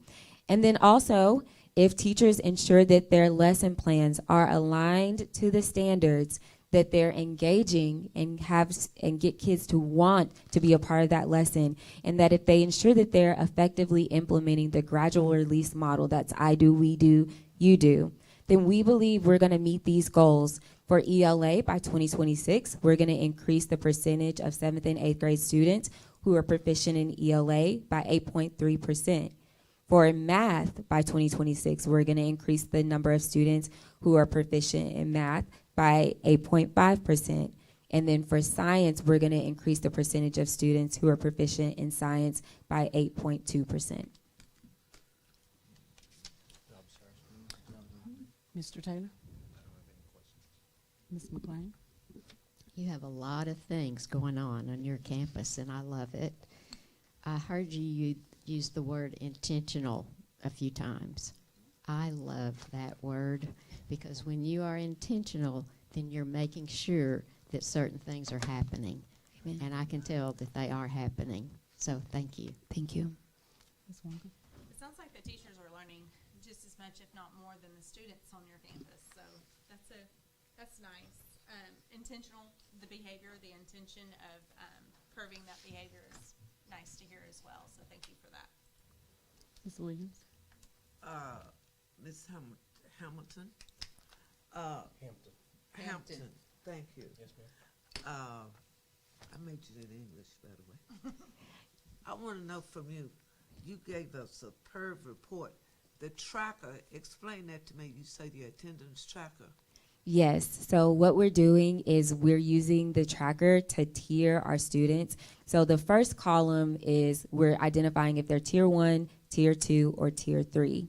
And then we have another column where we're tracking that they've received their letters. So they should get 3, 6, 9, 12-day letters. So we're tracking, have you received the letters? So are we doing our part in ensuring that side of the system is being implemented effectively?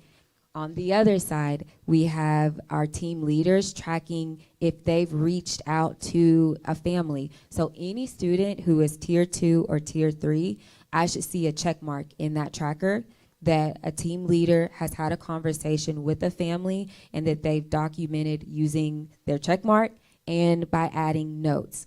Once they've done that, then our wraparound services specialists, they follow up with reaching out to those families, and that's also documented in that tracker. Also documented in the tracker is our students who are repeatedly out of their designated area. So we've identified students who are tier 2 and tier 3 who are not in their designated area. This year, what that looks like on the 7th and 8th grade campus is that we have students who appear to be very thirsty and really need to use the bathroom a lot. And so we are identifying those students as our students who are habitually out of their designated area. I will say that's a benefit to the construction, because now that the 500s building is under construction, the majority of our kids are on our campus. So there's not a lot of places where you can disappear. Everybody's in that building. But I do still have students who are doing other things to try to get out of class. And so we're identifying them as tier 2, tier 3. They'll go on an AIP. That's also documented in the tracker, because we want to know if this student is tier 3, have we done our part and put them on an AIP? If there's a student in that tracker that's tier 3 and they're not on an AIP, we haven't followed through on our system. So this is also helping hold us accountable to following through on all the systems. We also track whether or not they've attended an attendance meeting, because if you're tier 2, you should have attended an attendance meeting. If that has not happened, then again, we're not following through on our systems. So it's helping us. It's not only giving us a way to track the data, but it's also helping us hold ourselves accountable to implementing our systems with fidelity. Very good. And please remind your teachers, I'm going to say it over and over again, kids can't learn if they aren't there. Yes, ma'am. And we need to celebrate, I don't know how we need to celebrate teachers of school your size. We don't need a high absentee rate of teachers. And please, I don't know what we need to do, and if there may be a policy for, I'm talking about the whole district. It's something our kids can't learn if they aren't there. I agree. And maybe we'll come up with something. The board, somebody text me and say, does the board need to perhaps think of something, a new policy? Long time ago, board members, we gave money for perfect attendance. Yeah. But why would you have to pay you to come to work? Well, that's... But anyway, thank you for the report. Thank you, Ms. Williams. Ms. Personal. Excuse, yeah. Okay. I love to hear that the guys with ties is getting ready to migrate to the junior high, well, 7th, 8th grade campus. That was something that was, it's kind of gotten out, diminished along the way throughout the years. It was the Ladies and Gentlemen's Club, which my children were a part of. And, and it was just something about that Wednesday that they had an opportunity to wear a shirt and tie. And the biggest, I remember during that time, the biggest, issue in our house was you can't wear your men's warehouse stuff to school that day, okay? And you cannot wear your Cole Haans. You're going to have to wear another alternative outfit to school.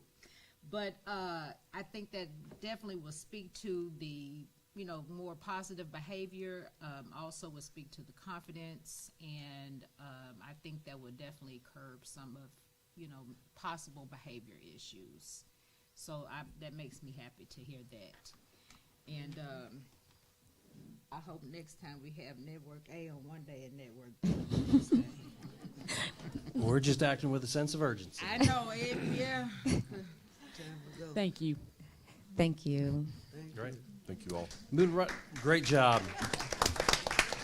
All of the networks involved. I love it. So moving right along, obviously you've seen the data. Now that you've seen the actions, the immediate actions that our school leaders are taking, now is a high-level overview. What are we doing as a district to support our schools based upon this data? So Dr. Stoll, I will turn it over to you and your team. Okay, I know y'all are tired. It's been a long day. But But we're going to try to paraphrase and go quickly, but I do want y'all to hear all the great work that we're doing at a district level, because we're the people that come in and support the schools. And when you say, what are we doing about these scores and what are you doing as a district, our team is there doing that. And I think you heard that throughout the presentations. I know I did. I was so proud when I heard wraparound service specialists mentioned, network instruction specialists mentioned, special ed, ELL, all of those different departments fall under our network support services team. So you're going to hear what they're doing in those buildings, and I'm so proud of every one of them I say I have the very best team in the district. I know we have lots of great teams, but the cohesiveness and the way we're working together and the way we're working with the buildings has been great. And also I would be remiss if I didn't say the cohesiveness between myself and the assistant soups in Network A and Network B. We meet weekly. We work as a team. We walk in unison. And our first principals meeting was such a huge success because it was so intentional. What we did was purposeful. We made sure our principals got professional development, and it wasn't just a time for announcements. So I just wanted to say that in going into this presentation, that just give them a little bit of time because I know y'all are tired, but they're working hard too. So without further ado, I'm going to move into the next piece, and we have 3 network instructional specialists from the buildings who have sat through all this tonight that are going to join our curriculum coordinators. So I want to introduce Skylar Moss, who is brand new, and she is from Indian Hills. She's going to come on up. I know y'all don't have many left to clap for you. Mr. Jeff Grimmett from the high school, network instructional specialist, and Miss Delinda Pack, who is from the 6th grade campus.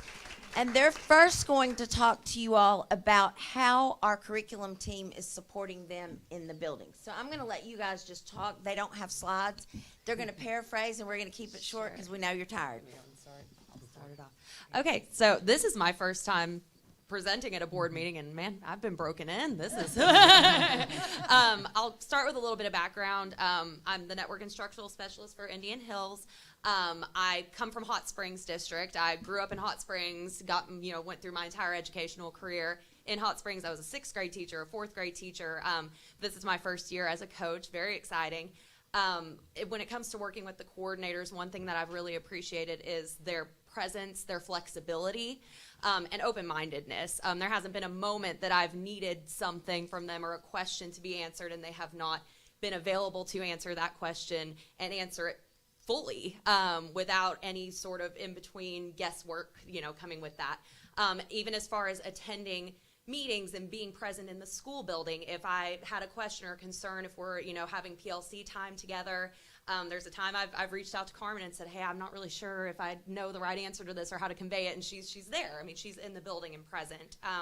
And so that's been a beautiful thing to experience. And I don't know if we're going to continue to talk about our own learning yet, or if we want to keep talking about coordinators, but I'll just go ahead and give you my spiel because I know we're all exhausted. So as I've been setting foot in this new field and opportunity, I've had to kind of figure out how it's going to look for me and how it's going to be, how I will mold it. And so my approach has been aligned with what the coordinators have brought to us as far as our professional development opportunities and such. Has been the building relationships and the rapport with the adults in the building and translating those ideas that we've had as educators in the classroom and translating that to adult learning. And so being in there with the teams and the teachers, I have my initial observations, my teacher needs assessments, and as soon as I established what teachers were prepared for the first coaching cycle, I've been in the classrooms consistently modeling. That's been my ultimate strategy going into all of this, because although I have a background teaching the same curriculum, I taught it for 1 grade level. So it's their area of expertise. So if I can walk in the door and exemplify how to internalize a lesson and teach it with rigor and fidelity, you are more capable than I of doing so. And I have observational feedback forms that they fill out for me when I come in to present. So we are constantly supporting one another and having that back and forth. So I should have let you go first. I'm sorry. I mean, because she said everything I was going to say. I'll let you go, Mr. Grimmett. Oh, well, thank you, Ms. Pack. I appreciate the opportunity to come speak to y'all. It is past my bedtime, so I'm going to make this super short. Ms. Langston asked if I could kind of talk about starting out as an MCL 5 years ago and, what it has been like to transition into this new role. And so basically, I would just say that as an MCL, multi-classroom leader, starting out in the district 5 years ago, I was very narrowly focused on just ELA 11 and 12 at the high school. Now I work with all the teachers, and I think that's it's good for equity as far as everybody deserves that support, and that's just kind of our motto up at the high school and COE is we want to make teachers feel supported. We want to keep them in the district and, being able to provide that great instruction to the students so that we can grow as a district. But that's all I've got to say. I agree. I've been in North Little Rock for over 25 years, and I've been a teacher for all those. This is my first year as a coach or a network instructional specialist, and I absolutely love my job this year. It's been the renewed change I needed, and I've been able to make such a positive impact in my building this year already. And I've only can say that because I've had such great, phenomenal support from these coordinators. All three of them are always available when I need them, and I've needed them a lot so far. We've got a lot of new teachers.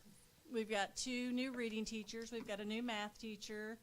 I've been working even with electives, and so I've been in the classrooms a lot. And going through the training they've provided us with has been phenomenal with the guest speakers like Dr. Sane was amazing. They've given us books. Dr. Carmichael gave us books and different things. So we've had that. And Miss Higgins, I've grown up with her. I'm a graduate from Northeast, so me and her were together then. So I've been all my life in North Little Rock.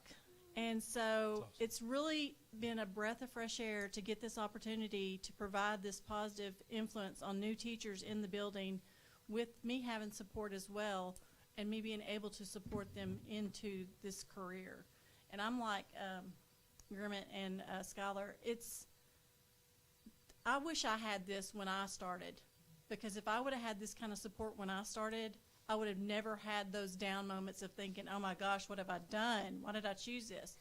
But now that I have this foundation with the 3 coordinators helping me all the time, plus, I even speak with Amanda Powell with my dyslexia because I'm over the reading department at my school as well. And just having these extra support system in this district, and they're going above and beyond of what they need to do to make sure our district is growing and improving, and we're doing everything we can. And I just feel blessed that I'm getting to be in this position, and I'm making such a positive impact in my building. I really do. And I'm so glad that I get to be on this team as well, because it's just been amazing. And I'm a diehard North Little Rock person. So we just wanted you to hear from them first before we bring up the team, because they're really the people that are benefiting from what's going on in our building. So thank you guys. I know it was Great long, job. and Thank you all you. stayed Thank till the you. bitter Thank end, and I you. appreciate you. Okay, All right, so Dr. Stoll. now I am going to call up the amazing coordinators that they're speaking of. Ms. Carmen Langston, who is your coordinator for ELA. Ms. Debbie Higgins, who is your coordinator for math, and Dr. Mandy Carmichael, who is your coordinator for science. And So they are you don't have to phenomenal, do and I'm going this. to turn it over to them. Doctor, you don't have to, oh, you are going to do this. I was wondering when this was gonna roll. Sorry, we're going. Okay. Yep. This is Oh, all I need to important. click for you. You wanna Well, I don't know. You know, I like to be in control. Um, Hello again.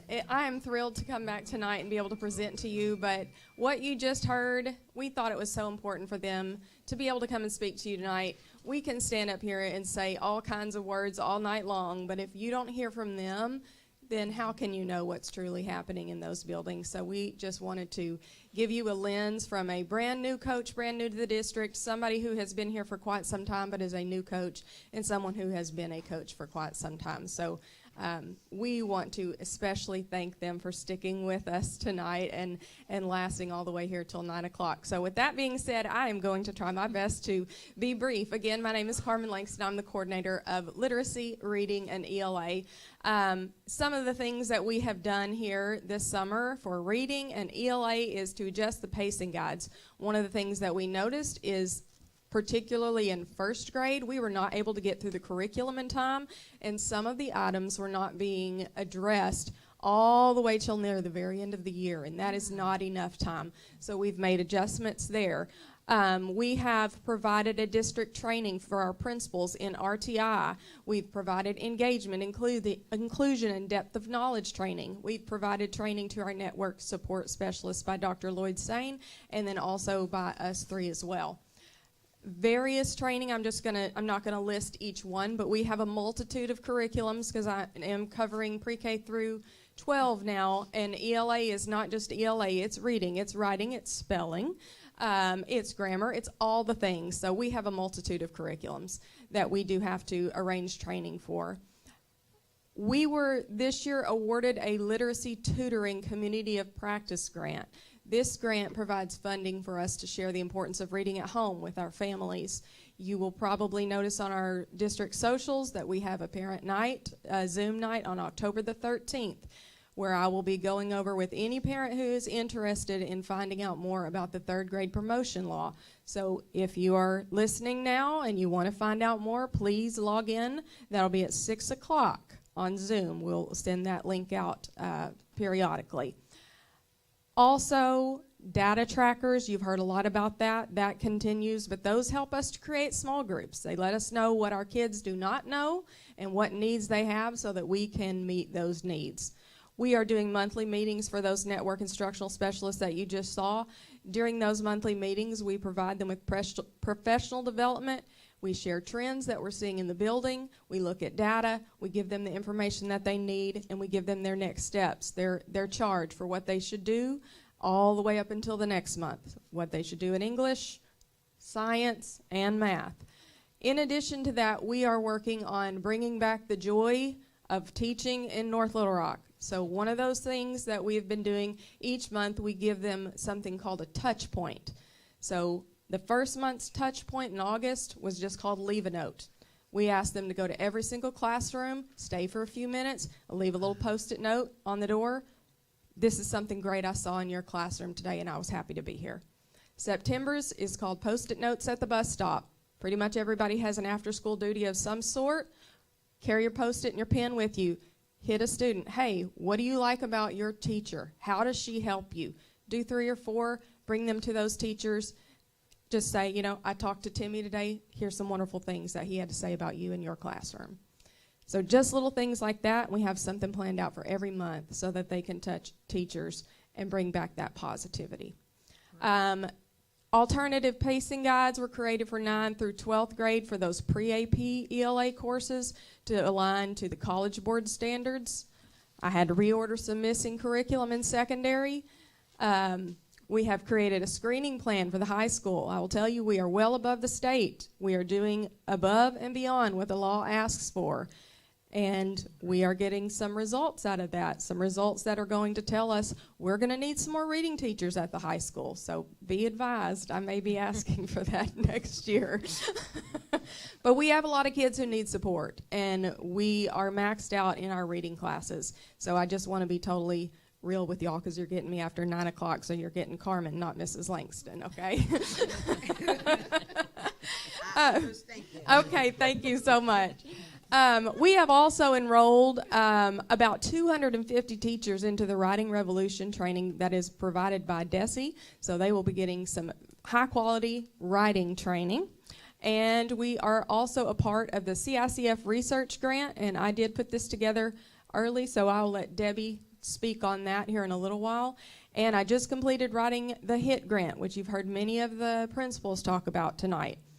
You also heard them talk about it was more impactful to have kids first who are in-person tutors. So that is how I've written the grant.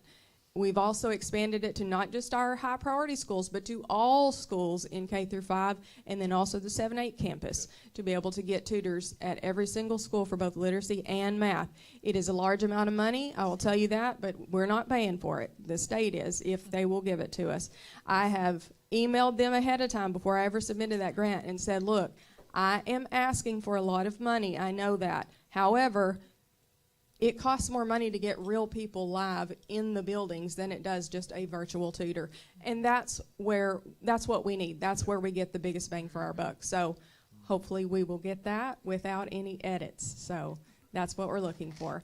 And then lastly, we are going to be adopting a new literacy curriculum for elementary this year. We've had the same curriculums for about 7 years now, and we are not 100% impressed with the results. So we are going to be looking at some things that we feel like will meet the needs of our students K through 5 much better, and also meet the needs of our teachers, because we do have a high amount of novice teachers, and our curriculums are a heavy lift for someone who doesn't have experience in a classroom. So I've got a committee of about 30 people, community members who are dyslexia advocates, teachers, administrators, curriculum coordinators, network instructional specialists, and technology, because it's got to work with our technology as well. So all of those will be a voice for what we adopt. It will be a year-long process, but by March, I should have a decision for you. I think that's all of mine. Oh, there's more on there, but I'm going to pass it. I'm going to pass it regardless. Thanks, Okay, Carmen. I won't keep this real brief. I don't even think this is on. There, you smile. Hello, y'all. So, what have I done since I've been employed since July 14th? Well, I'm officially a charging Wildcat and glad to be here. Made sure basically get organized. Who needs equipment? Who needs their kits? Where are the kits? Let's use them. Let's get them in the hands of the students and the teachers. Who needs the workbooks? Are you using them? Can you log on? Just getting organized. That was step one. Now, Ms. Williams, I know that you're a big social media. I don't know if you saw today, but they posted all the hands-on labs that have been happening in the elementaries. And so that's evidence of them working on actually opening those boxes and what's going on, and those kids are learning. They have to do a claim, evidence, and reasoning when they're doing those labs, so it's not just, blowing paper and like pulling things. There's a part that's that claim, evidence, and reasoning that we're starting really early with that. The Science Levers Walkthrough Tool. So the state has one for math, science, and literacy. So we're putting that all together. So there will be a uniform walkthrough tool for instructional walkthroughs, K-12. So for all of that together, and so that we can see where are the deficits and what can we help, and how do we support, and how do we do our professional development for that. Okay. So something that was brought to my attention probably 3 weeks ago, hey, our pacing guide does not match the standards-based report card. So what I've done is what was on previous years of the standards-based report card. There were 2 standards, and this is the kindergarten. It's based on wit and wisdom books. So it really wasn't the science standards that they were assessing. They didn't have the foundation of where we need them to be. And so that is very evident. So you can see the difference between what was originally in previous years, my 5 senses. I'm going to be real honest, as a science person, that's something that's at pre-K. That's not the level that they need to be. And so there are the standards that are there from engineering and physical science, and these go right along with their pacing guide. Same thing for first grade, where they had 2, again, that was with wit and wisdom, not real strong and not real evidence in the actual phenomenon of science. The second grade, and then the tested grade of third grade science. That's the first year that it's actually tested, and we all know that they don't have the foundation starting in that kindergarten, first and second, they're not going to be able to perform well in that third grade. So also changing that. So that will be what they are assessing in the classrooms, not in that. So that concludes. And finally, thank you for the opportunity tonight. I know it's a long night, but I do think it's very important for us to share. And I know the appreciation we have for the NIS that were here this evening with us. And then I have to follow up on a few things with our NIS meetings that we've had so far. Just the positive collaboration amongst the team, building off of, learning, sharing ideas. And oftentimes it's just us sitting back, listening to them, and then providing input as we can. I also have to shout out Dr. Carmichael for the Have a Coke and a Smile. That's been on Facebook also. That was the last thing we did in our meeting, where we shared a Coke, or we did it at the principal's meeting, but then we carried it on to the NIS. And it was so encouraging, just the positive vibe that we have amongst the team is very encouraging. So, on to math. As normal, the pacing guides is always a conversation. I just attended a DESE meeting where the conversation of pacing with the standards and the essential standards right next to, and the alignment All of that's in place, and that's always revisited every summer with the feedback input from the teachers. That's the critical piece, because they are the ones in the work, and they are making notes. As you know, we always encourage them, make those notes so that when we revisit next summer, we are on track with the needs of our students. And so that feedback, the initial charge from the teachers to provide the information for those pacing guides is critical.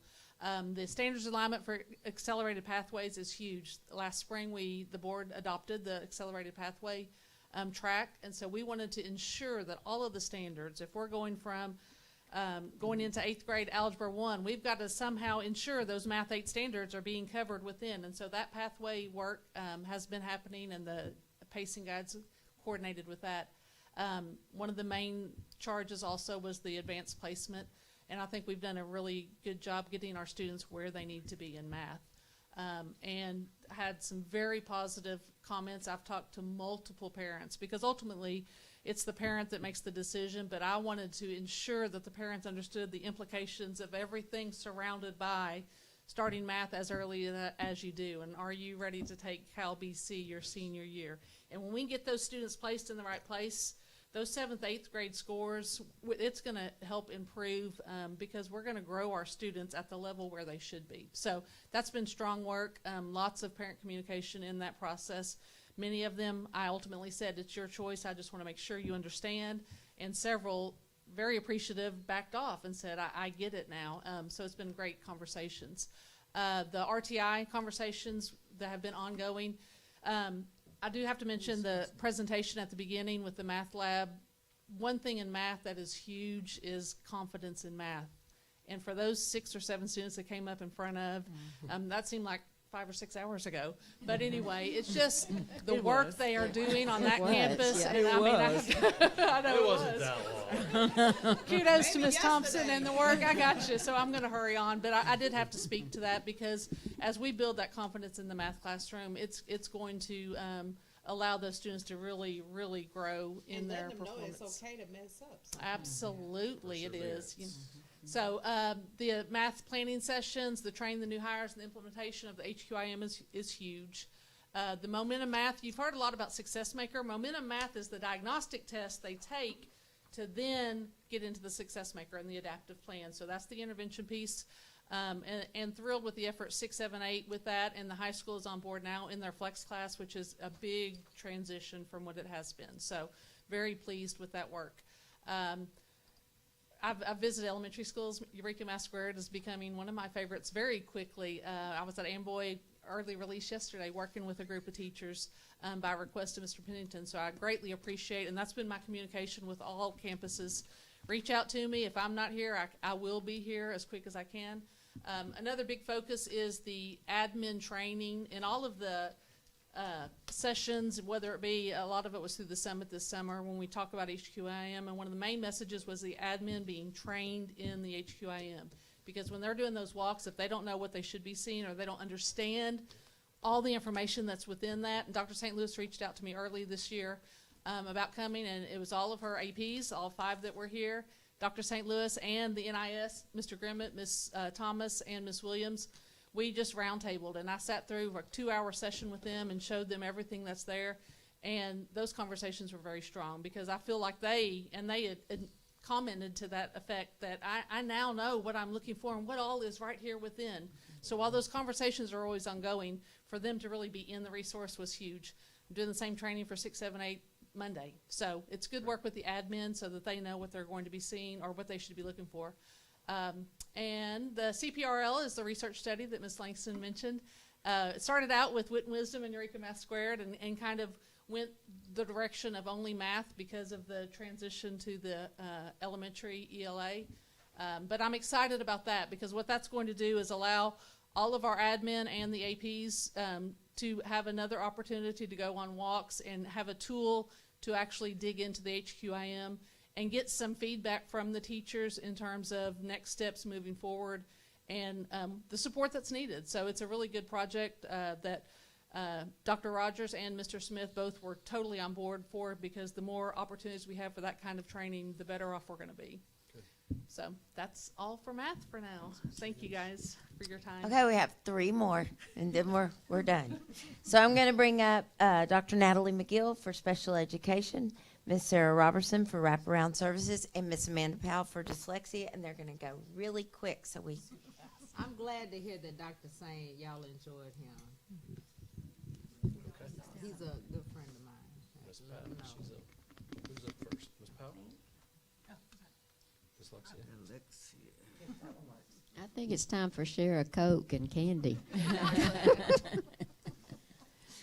Okay, I will go quickly. I do want to say this is my 6th year of being in this position, and I truly have never been more proud to hear everyone speak tonight about the data, what they've been using to drive instruction with small groups, and our NIS team, and also our interventionists that are in the building, because hearing that tonight has been very wonderful, and just glad to hear everyone speaking about it and able to speak to it. Okay, firstly, what we've been really working on is ensuring that services are occurring.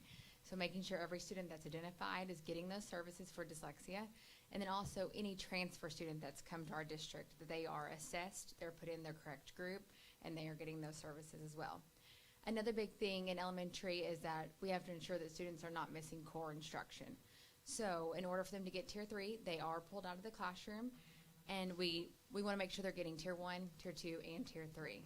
So that is difficult to do when it comes to scheduling, but that is something that we have really worked hard on this year to make sure that they are not missing that other instruction. Also, our interventionists are doing, if they have time in their schedule, they are pushing into classrooms for Tier 2 supports. They are also pulling out RTI groups and stuff, so a lot of people spoke to small group and RTI, and that is something that we are able to help with if we have room in our schedules at the elementary level. We are also working with every elementary school on screener data, so a lot of people spoke to that. We're working with looking at all the data, diving into it, and being able to pull small groups with that. We also, Carmen and myself, worked with the high school, and we created the team to screen all those students. Mr. Grimmett at the high school has been amazing. He's really led the charge at the high school with our help, but he's been a great support to getting those screeners completed. And then the RTI manual and getting that implemented with the district. And next is the training. So every new interventionist in the district's been trained in Wilson Reading System. We also implemented a new program in kindergarten and 1st grade called Build. We've been able to make sure everyone's had that training. Arch Ford has been a great support with that as well. And right now we are just we're doing follow-up supports for our new interventionists, and we also have model classrooms so where other interventionists are able to go and see lessons, those live lessons take place. And then just tracking that data. So right now what we're doing is we're working with the state to make sure that dyslexia can be tracked through the individual reading plan, so that way parents have access to see what the students' goals are. And then also we're creating an individual reading plan for students in 4th through 12th grade. Great. Thomas Powell. Dr. McGill. she's one-handed tonight. I might have to click for her. Yes. Okay. Hi, okay, I know we're tired and hungry, so I'll go very quickly, but the things on this list have been done by my whole SPED team. We are very cohesive, very collaborative, so we do mostly everything together. They couldn't be here tonight, but we share the load. Some of these are written in past tense, but they are ongoing, and we're continuously working. We've been looking at the data for the SPED students to address standards that are needed with our Tier 3 instruction. We had to identify students that have transferred in that have IEPs that maybe we didn't know about on the front end, and so working to get their evaluations and records up to date. We've been training our special ed teachers on the district curriculum, SPED track, yellow folder. Some of them just need basic one-on-one how to write IEPs, what makes a good level of performance, goals, progress monitoring. We've been supporting buildings and teachers with scheduling of the special ed students, which in elementary is really hard to do because we do not want them out of the core instruction. So trying to find those intervention times is sometimes difficult, but we are steadily working on it. We've worked with the buildings on the RTI process and special ed referrals. If they're not making progress in the Tier 2 interventions, what's next? We've provided inclusive practices, PD, with Kids First for all the special ed teachers. We even did one at the high school for the gen ed. We've worked with the state on documenting proficiency in the science of reading for all of our special ed teachers, because it is a little different sometimes depending on their path. We're working with the buildings on the individual reading plans and the math plans on the level 1 students. We applied for, this is very exciting, we applied for and was accepted for the Special Ed Teacher Apprentice Program. We have 5 apprentice teachers in SPED. They were paras with us, and now we're kind of growing our own special ed teachers, and we're working with the state, so we're really excited. They're doing fabulous. We have one at Crestwood, Boone Park, Indian Hills, 6th grade and 7-8. So stop by and see our self-contained teachers, because we're growing our own, and And they're we're fully fabulous. staffed for SPED right Yes. now, teachers. Woo! Yes. Good job. Good. That's Okay. huge. Yep, that's it. Are you, who's pitch hitting on Esau, or are you just going to skip over How that? about we let y'all read those? Yep, Because there she you is go. out at a conference, and we're gonna skip right on to wraparound. Thank you so much for letting me go last. Bring us home, Sarah. I'll be quick like a bunny. Can you bring that forward, Ms. Robertson? Oh, of course. I just thought I was so loud. Okay. So the challenge that we're facing, I'm going to talk about our chronic absenteeism. It's a new set of data, so new eyes. 1 in 4 of our students last year was chronically absent. That means that they missed 10% of school time. And this is what the wraparound services group is focusing on. This is the metric that we're trying to move. So some of the barriers that we've identified is housing, routines. We've talked about all of these tonight: health, transportation, and then perceptions that daily attendance isn't essential for learning. I'll let you guys look at this. This is the 2025 chronic absentee rate by grade and by graduating class. Know that the state standard is at 20%, and the national standard is at 15%. And so our district is 24. So what we're doing is we're trying to turn this data into relationships. And we've worked really hard in getting some external community relationships. 10 wraparound services specialists and myself went to the Restore Hope conference. They gave us a really great discount. We went to Hot Springs last week. We're working with Restore Hope and 100 families to help build a community around our families. I'm part of the North Little Rock Cares. We're going to Jefferson County, talking about FINS and the truancy program. And actually, Restore Hope is doing that work too. So we're plugging into the community. Some really fun stuff's going to happen with the food bank, I think. So good thoughts there. But really working with our community. And then really focusing internally into our schools. So who are we? We're talking to our parents. We're talking to our families. The reality of our situation is that our wraparound service specialists know the students that are missing school. They're going to their homes. We've been to multiple hotels. We are out in the community every day trying to find these students, figuring out what they need. The answer is that every single one of them needs something different. And so we're trying to figure out what those needs are. I do want to give a shout out to our transportation department. Our transportation department has been amazing in meeting kids where they are. We are picking up at hotels. We are picking up in areas and driving kids across town to make sure that they're getting to the school that they are a part of. Ms. Coleman, I cannot thank her enough for her amazing work. And my team is just phenomenal, and I can't wait to talk to you about all the things we're doing later. Good job. Awesome. Awesome. That's all we Does got. anybody Unless have you any have questions? questions for us. Which way you start? I'll email you later. Oh, I just want to say, when you do your wraparound, I would like to have you come to the board meetings and when you come to the workshop. Because the other day you gave a superb thing yesterday over at the Justice Center, did you not? I did. I know you did. Thank you. And so that same information, I'd like to have it, okay? I'd like to give it all to you. Okay, but can't I wait. know tonight, but what I would, I'm asking you. You want that tonight? You want that information tonight? Funny, you got close.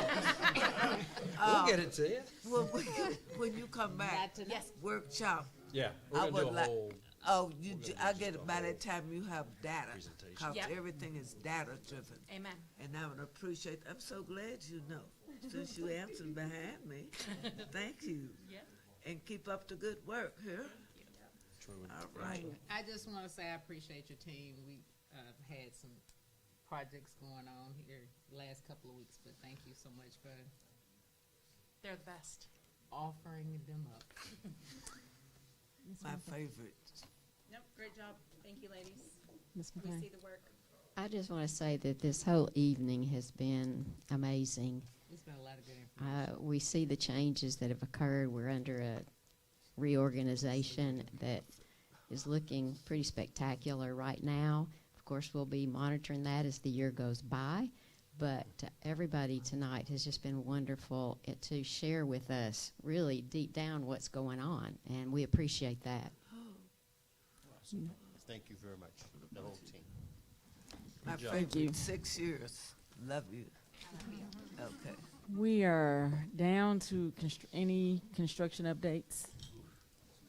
Building knocked down. Let's go. No, just playing. He's out, he'll just pull it up, but yeah, that's kind of the summary. So While that, hit the high level, Colonel. yes, sir, so while that's Show being some pulled up, pictures. I'm gonna ask for just 60 seconds of grace here to Okay. address a off-topic, but it's been brought up several times about teacher attendance. Now, it's easy to measure teacher absences or just a teacher in the classroom. It's hard to measure the impact. But we in operations measure it in one very important way, and I say this for perspective. We spent $1.75 million last year on substitutes. On the what? Substitutes. 1.5 million on substitutes. 1.75 million. Oh, how many? 1.7. 1.75. 1.75 on substitutes. Now, I say that the actual, you would double that because we're already paying for somebody to be there. Okay, construction, the real reason I'm up here today. I like how you did that. Can we pop the link open? I don't, Open the link. can you open the link in it would be, click on here, please. And then click on the highlight, there you go. And then just scroll down yeah. here. And a little bit more, we'll just show that picture, we'll leave it there. So what's going on is the demolition has started. If you drive out there, there's, and you look at the 500 building, which is actually 3 buildings we know as auditoriums. If you're standing on the east side of the campus, otherwise known as the Texas Roadhouse side, and look at those 3 buildings, they have to come down in a certain order. So if you look to the front entry, or the 7th and 8th grade building, the direction formerly known as south, and you look at those 3, the building to the south is coming down now, then there'll be the center one, and then if you look towards the 6th grade building, otherwise known as north, that will be the last one to come down. Now, the first 2 that are coming down right now will go to about the 27th. The 27th is, they have to do the last one a little bit different because it has 3 structural beams in it, and it's not exactly safe to bring it down in one shot. So they're gonna do that on the weekend of the 27th. We don't have, so, for the obvious reasons. The 3D scanning on the Old Main is complete. We are in final negotiations with 2 vendors for our owner rep. And then we are also have been talking to Clark Construction about the sports complex and upcoming CDI for Old Main. So while we're working on one right now, the planning's going on with the other 2. And here in a couple months, they will start colliding together. That's why we want our owner rep on board, because us that are dealing with this also have day jobs. And so we want to make sure all that is synced and coordinated with all of our partners, especially Taggart Architecture, and that stuff that we have to deal with. Cool beans. Pending your questions. Any I questions? have one. Yes, ma'am. What I'm concerned about, Fanny, you may not know this something, maybe Mr. Brown will have to answer. I know the school costs $68 million to build. Do we have to pay NAPCO for demolishing this, or does it come out of the part of the $68 million? It's part of the $68 million. Okay, so whatever So demolition from knocking it down and building it back up is all inside that number. Okay then, that's what I was wondering. Years ago, that's how we messed up. That's why I was asking the question. So, going in the hole. Anybody else have a question about construction? Thank you. Good job, Colonel. Thank you for the report. We are down to action items, so we can get out. Madam President, I submit that we accept the employment of personnel. Second. It has been properly moved in second, that we accept employment of personnel. Being that it is employment of personnel, there can be no discussion, so all those in favor say aye. Aye. Any opposed? It passes. Fiscal year 26 budget approval. Madam President. Yes, ma'am. I submit that we accept the fiscal year 26 budget approval. Second. It's been properly moved in second that we accept the fiscal year 26 budget approval. Any discussion? All those in favor say aye. Aye. Any opposed? None. It passes. The bus purchases. Madam President? Yes, ma'am. I so move that we accept 13.3 bus purchases. Second.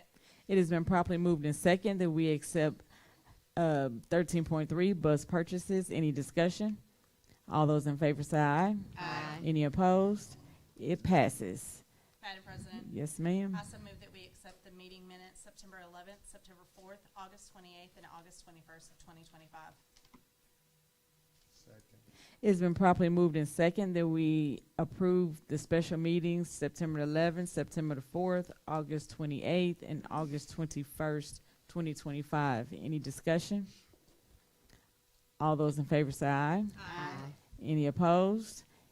It passes. The consent agenda.